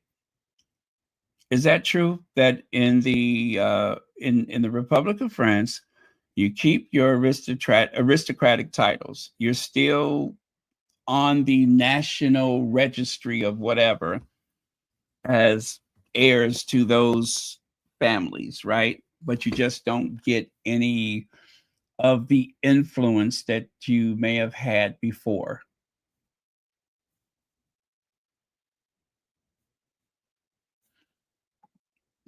You know, Adrian Burrow, I'm pretty sure you heard me tell this story before, and I feel so bad about it because now that I know how people are about the royal family, when I was at Trooping the Colors, I opened up my big mouth and I said, well, you know, when she goes, meaning the queen, that all of this is going to go. All of this is going to go. And the guy was like, you think so? I said, yeah. I said, it's not sustainable. I said, there's no logical reason for it. Yeah, I don't think it's going to survive the queen. And all these years later, I realized how awkward that was. And I wish I would have kept my opinion to myself because, after all, it's Trooping the Colors. I'm a guest in the house, and here I am with all my opinions. It was not the proper place to express those opinions. Now, fortunately, most of the people there were tourists. I really do believe this guy was probably Met Police. I do believe he was probably the Met Police. Probably someone in plain clothes to keep an eye on other people. I do not believe that he was there particularly to keep an eye on me in particular, just he was in the crowd. And I think because of the way he said, you think so? You know, and it wasn't in an angry way. It was just in a, I doubt if that's the way it's going to happen way. So, yeah, I wish I would have kept my big mouth shut, but I did say that and I believed it. And well, the monarchy is still intact. I do believe the monarchy is going to go through some type of metamorphosis. It cannot stay the way it is. It doesn't make sense. If there's any logical people in positions of power. I mean, okay, the government, they like the monarchy because they can use them politically. It's like a test of your nationalism, of your patriotism. How much do you love the monarchy? So it's a test. And you could also use them for political influence.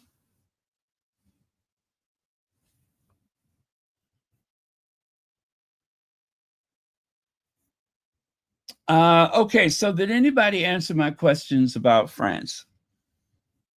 Let me see.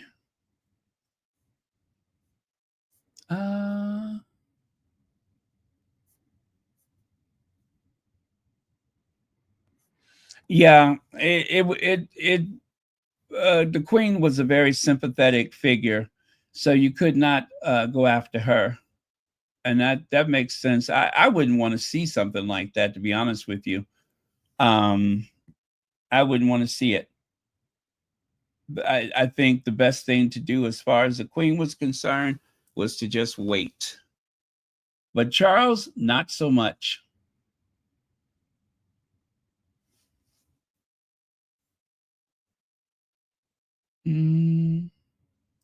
Okay, I'll just check it out myself.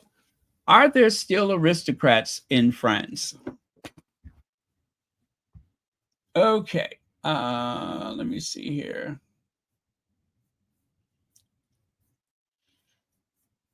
It says here, yes, the French aristocracy still exists, although it's no longer a legally recognized class with privileges like it had before the French Revolution. While the revolution abolished the aristocracy's political power and legal distinctions, many noble families and individuals with aristocratic lineage remain in France today. Here's a more detailed look. No legal privilege, continued lineage, social significance, and adaptation to modern life, increasing numbers in some cases. So let's go with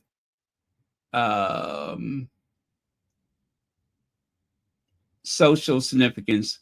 While the legal power and aristocracy continues to, while legal power, the aristocracy continues to exist as a social group with families often maintaining social networks, traditions, and a sense of identity connected to their ancestry.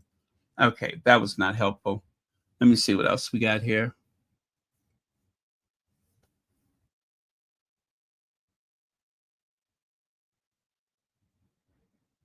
Oh, okay. They seem to have a pretty high birth rate.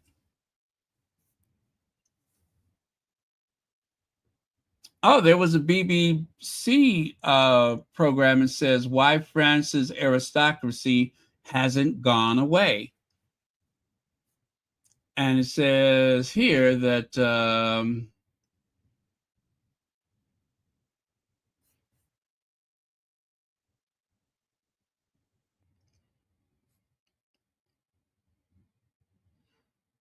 let's see, is still very much alive. In fact, sheer numbers, there may be more nobles today than there were before the revolution. We reckon there are 4,000 families, 4,000 families today that can call themselves noble. True, at the revolution, there were 12,000 families, but today families are much broader. So overall, we reckon there are between 50 to 100,000 nobles in France today, roughly the same as 1780s.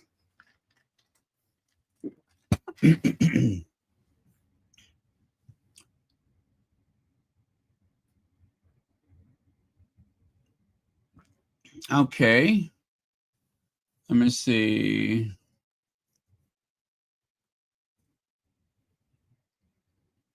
Oh, but there are mistakes and frauds too. Men and women who claim to be from nobility but are not, these are remorselessly weeded out.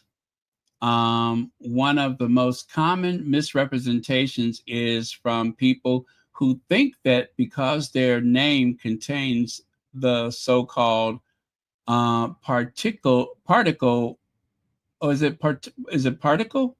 Peculiar, whatever it is. Duh. If you have a duh in your name, DE, they are therefore noble. Oh, okay. Yes, so there is still the French aristocracy. They have absolutely no political power. They don't get any of the old privileges, but I think people still make a fuss about them. Yes, Adrian Burrow. I was watching a documentary about the Vanderbilts, and they said they had a family reunion, and at that reunion, they kind of all confessed that they were no longer millionaires, that the money was gone. Could you imagine that? The money is gone.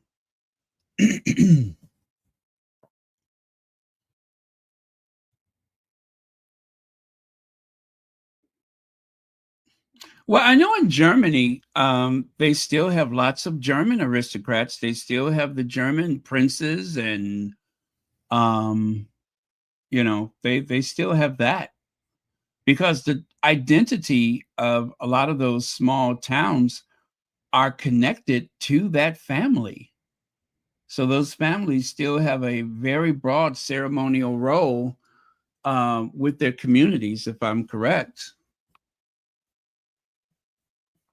Hey, and there's nothing wrong with that. Long as they are not above the law, I think it's a nice ritual to maintain. I mean, look at the United States. We don't have an aristocracy like Europe, but for us, the aristocracy are the movie stars and the politicians, the Kennedys and the Roosevelts. And God help us, the Bushes. And oh, I will never acknowledge those people. You know who those people are. I will never acknowledge them as being any type of aristocracy. Um, but yeah, so we do have that. And then there are 50 states of the Union. There are families within those states that are, they kind of move about like an aristocracy. So yeah, I mean, if you have enough money, if you have enough influence, because there is a peerage book for the U.S. There is a list of people related to every American president, as though they were making, a record for the aristocracy. So if you, I don't know if it's Burke's peerage, or I don't know which, or is it Debrett's?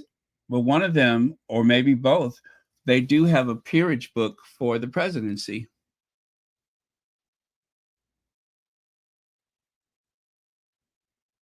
And for some people, if you are an ancestor of a United States president, they think that's kind of a big deal.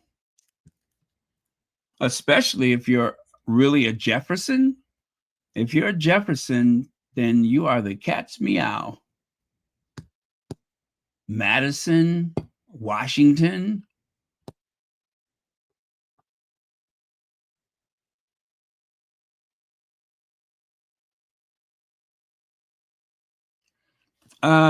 I don't much like them either. I really don't.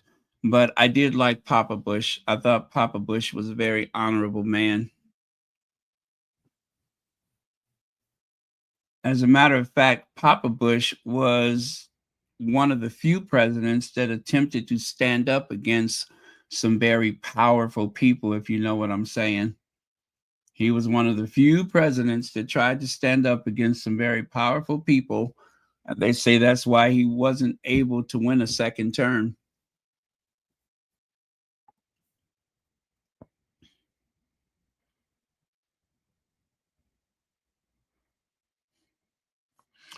Well, you guys, this is a very interesting conversation, as evident by 800 people remaining.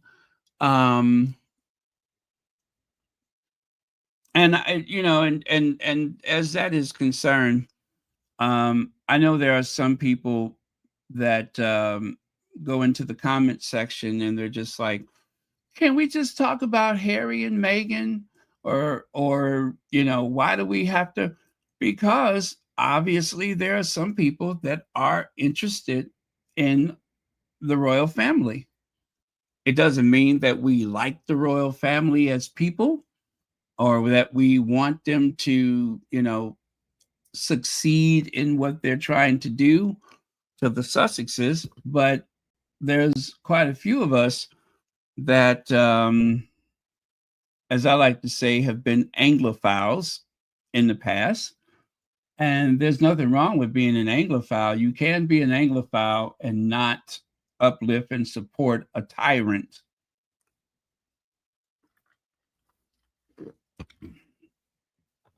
Speaking of which, that John Laundry, whatever his name is, that little guy that I took a picture with on the wedding day, I have not seen him at anything lately.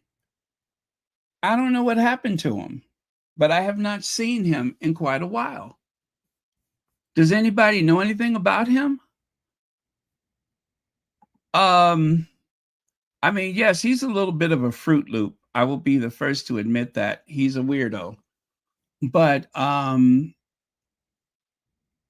he was he presented Meghan with flowers when they went to that radio station, that very first occasion. But I do believe that he believes everything that he sees in the tabloids. And so I've never heard him say anything bad about the Sussexes, but he is quite the monarchist. And I'm just kind of worried about him because I have not seen him for a while. I'll show you his picture. You'll know who I'm speaking about when you see his photo.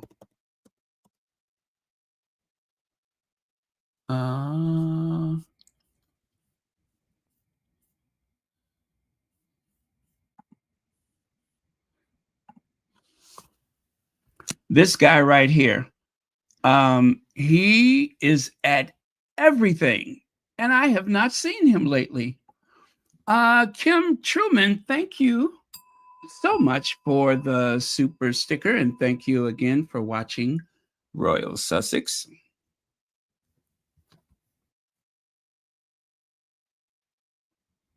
Robin Hyde, okay. I hope you sleep very well, and thank you for spending some time with us. TB says, Baron, the royal family is why we are defending Harry and Meghan. Not know thy foe is a big mistake. So talk on, Baron. All right. Thank you very much, TB. I intend to do just that.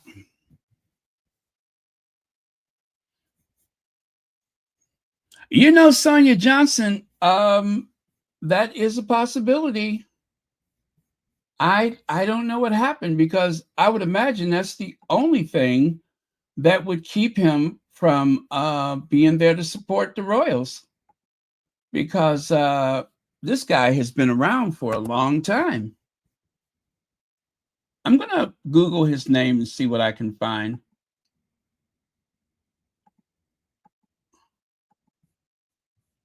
Yeah, but he's the whole royal family knows him, They certainly know him. They always anticipate seeing him. Or should I say they're not surprised to see him. They're always expecting him to be there. So let me see if I can find him.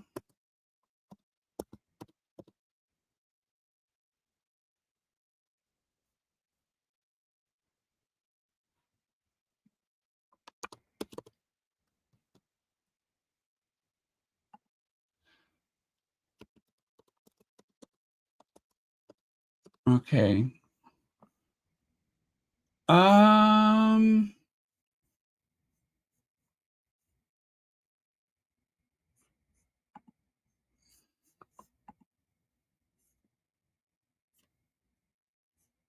Okay, if you guys want to look him up yourself, his name is John Lawry. I guess I'm saying that right. I'll show you the spelling. I'll put it right there. There it is in the chat. That's how you spell his name. Doretha Green, thank you for the super sticker, and thank you for being a member of Royal Sussex. Okay, let me Google his name and see what's up with this guy. I hope he's okay.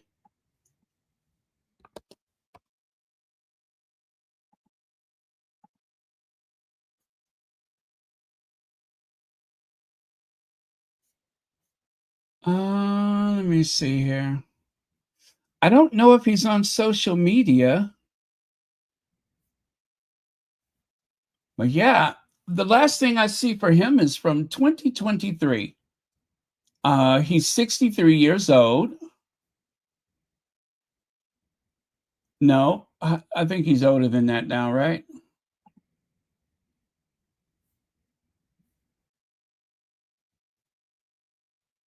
Oh, wait. Okay. There's a TikTok channel devoted to him. It's the John Lawry Royal Fan. I don't know if it's his channel or not.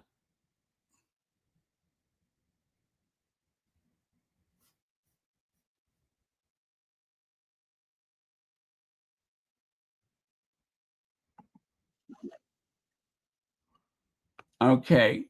I cannot find anything for him after 2023.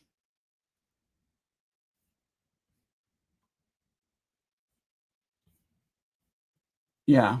So far, nothing after 2023.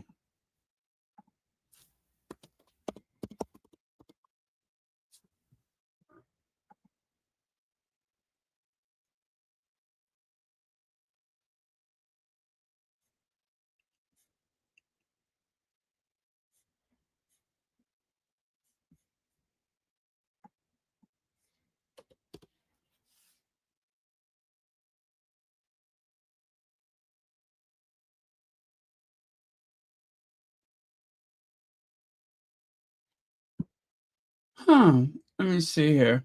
Yeah, nothing. I don't see anything.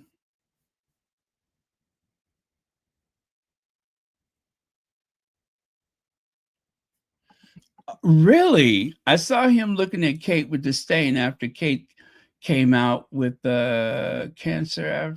After that, he ghosted them. Okay. Now, even though I said 2023, there was some occasion where William was walking and he had flowers, which I believed was for Kate. I believe they were.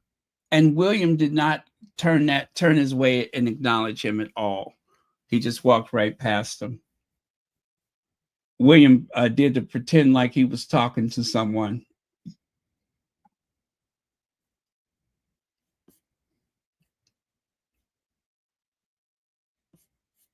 Okay, well, if anybody hears or see anything, let me know, because I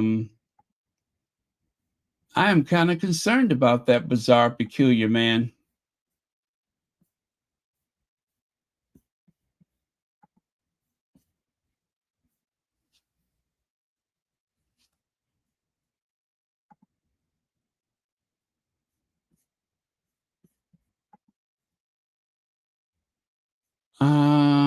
Oh, that seems to be a pretty common name over in the UK.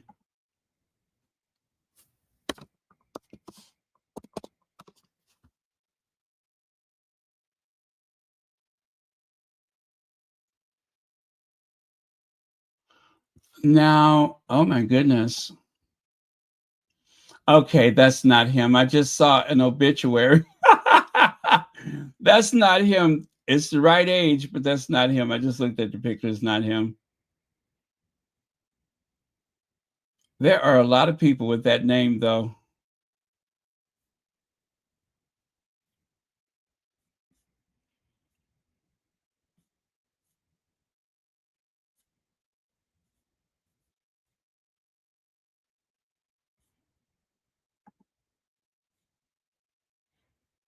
Oh well.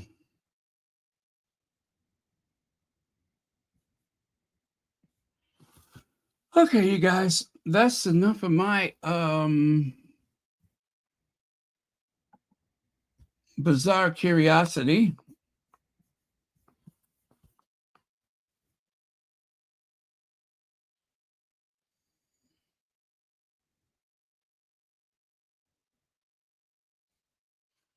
Oh, come on. Let's hear it. Let's hear it.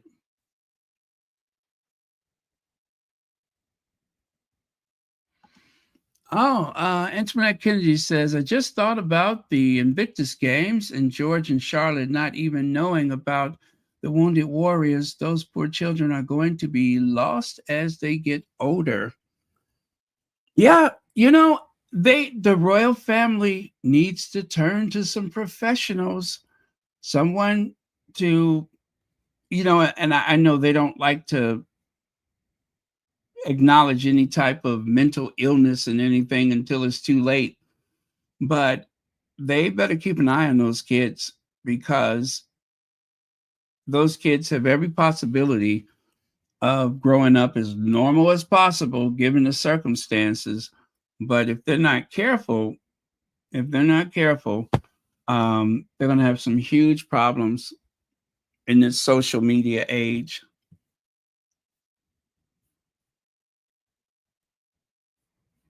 Okay, you saw him on TikTok celebrating a friend's birthday. Okay.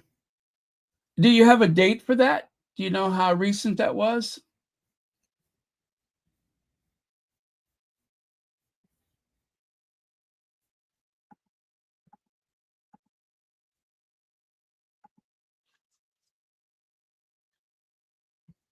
Okay.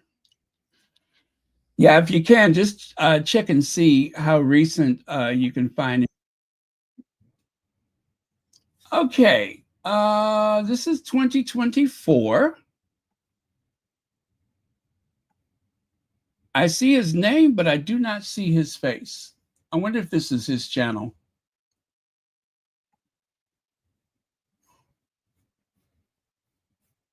Okay, it looks like it is his channel. Maybe.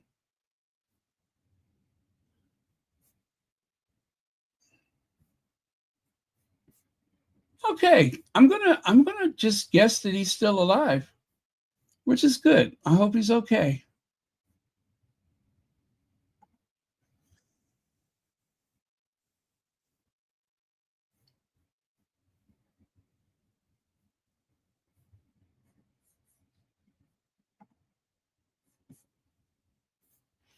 Yeah, I'm gonna just guess he's okay.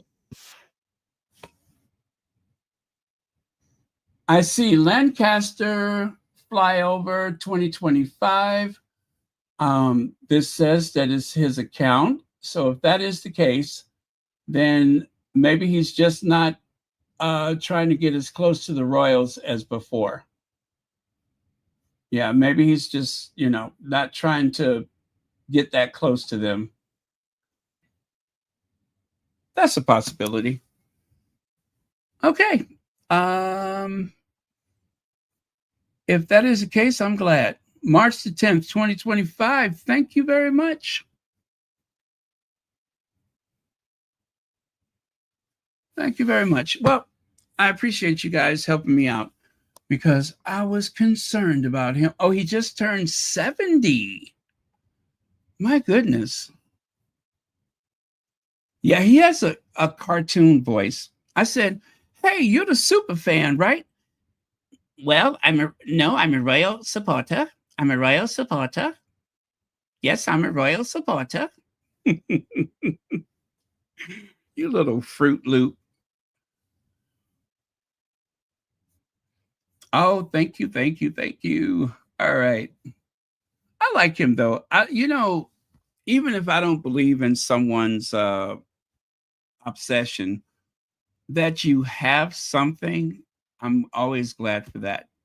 Everybody needs something. Um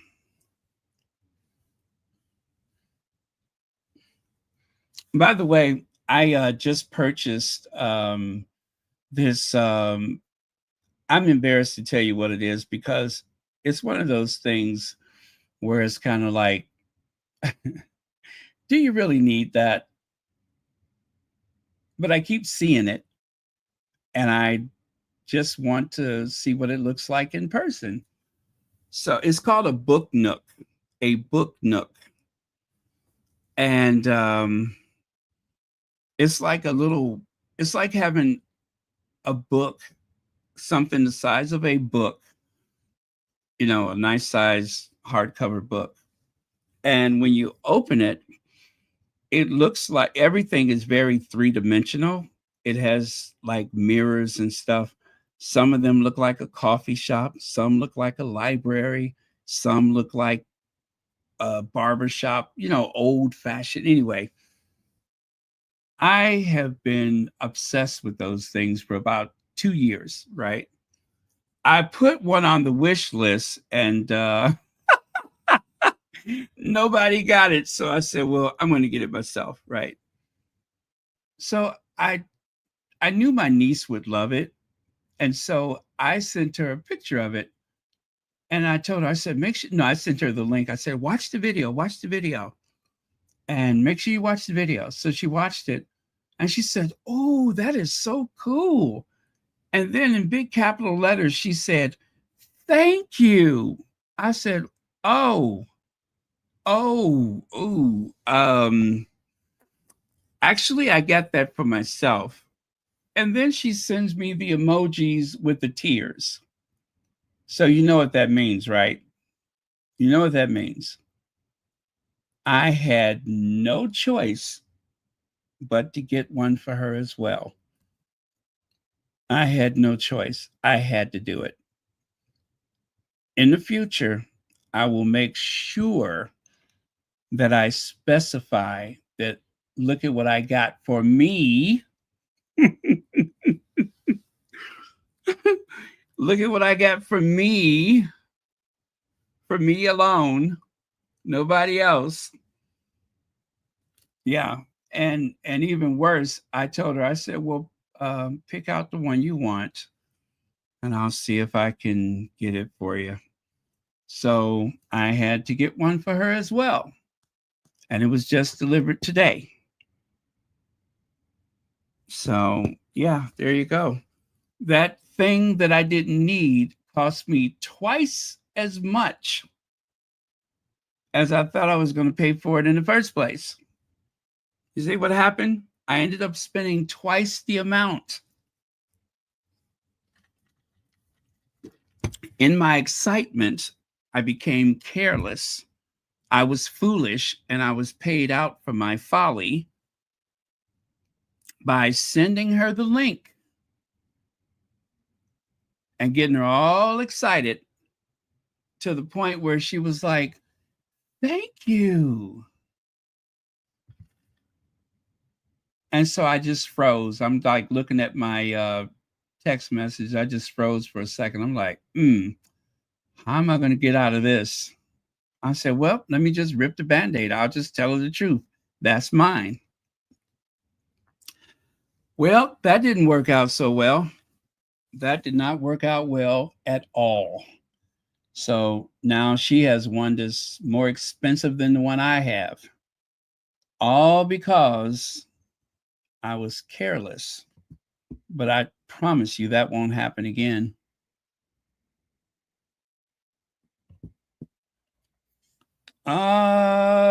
Well, I mean, I still want the experience of putting it together myself. And I have a place on the bookshelf. I'm just going to move a couple of books out and I'm going to put it there. And yeah, I mean, I'm like a big kid. I still like toys, models and stuff like that. So I want to have the pleasure of putting it together and seeing what it looks like. So I didn't want to put it together and give it to her. I mean, the point was to have it.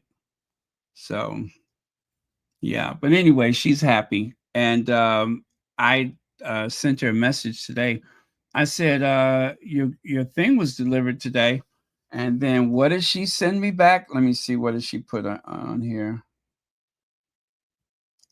She said, "Oh, thank you." And then after she went and got it, then she sent me the emoji "I love you" with an extra U and another emoji with the tears. So I guess she really likes it, and I'm glad I got it for her, but it just was twice as much as I thought I was going to pay. I mean, they're not cheap. They're collectibles, but they're electric. They're battery powered, and that's why I never got one before, because I was like, is it? I mean, why is it so expensive? I think mine was like $45. I'm like, why is it so expensive? And then finally, after I saw the video and I saw how it works, right? I saw how it works, and I'm just like, okay, I have got to get that thing. So it was sitting in my what do you call it? The list, not the list, but the basket. It was sitting in my basket for about a year, and then finally I got it. So I'll let you guys know what it looks like when I finish putting it together.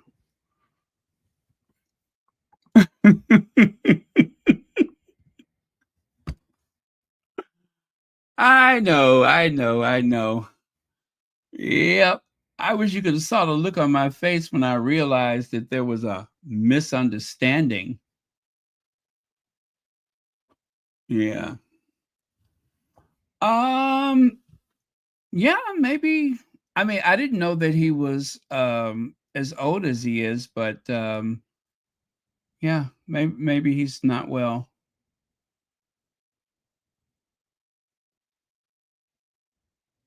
And let's face it, he's been sitting out in the heat and the damp and the cold for years. And if he is, suffering any kind of illness, maybe it's not safe for him to do that anymore. So, I mean, because when I met him, the skin on his nose was kind of peeling because he was all sunburned. He had been outside um, Windsor Castle, right there on the corner where the statue of Queen Victoria. He was right there by the Queen Victoria statue, and that's where he camped out. I think there's a guild hall in between the statue and where actually he was in between a guild hall and the statue. So that's where he was. And when I saw him, he was like all sunbaked.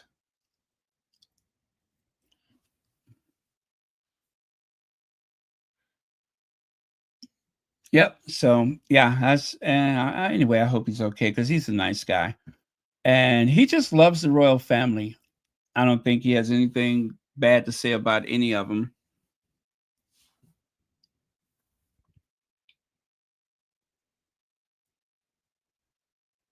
Okay, I'm going to wrap it up then. Love you guys. Thank you very much. And thank you, moderators, for keeping this the safe space that it has always been.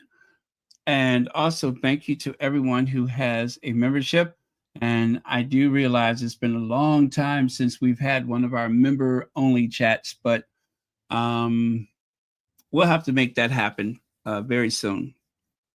And yeah, then we'll do that.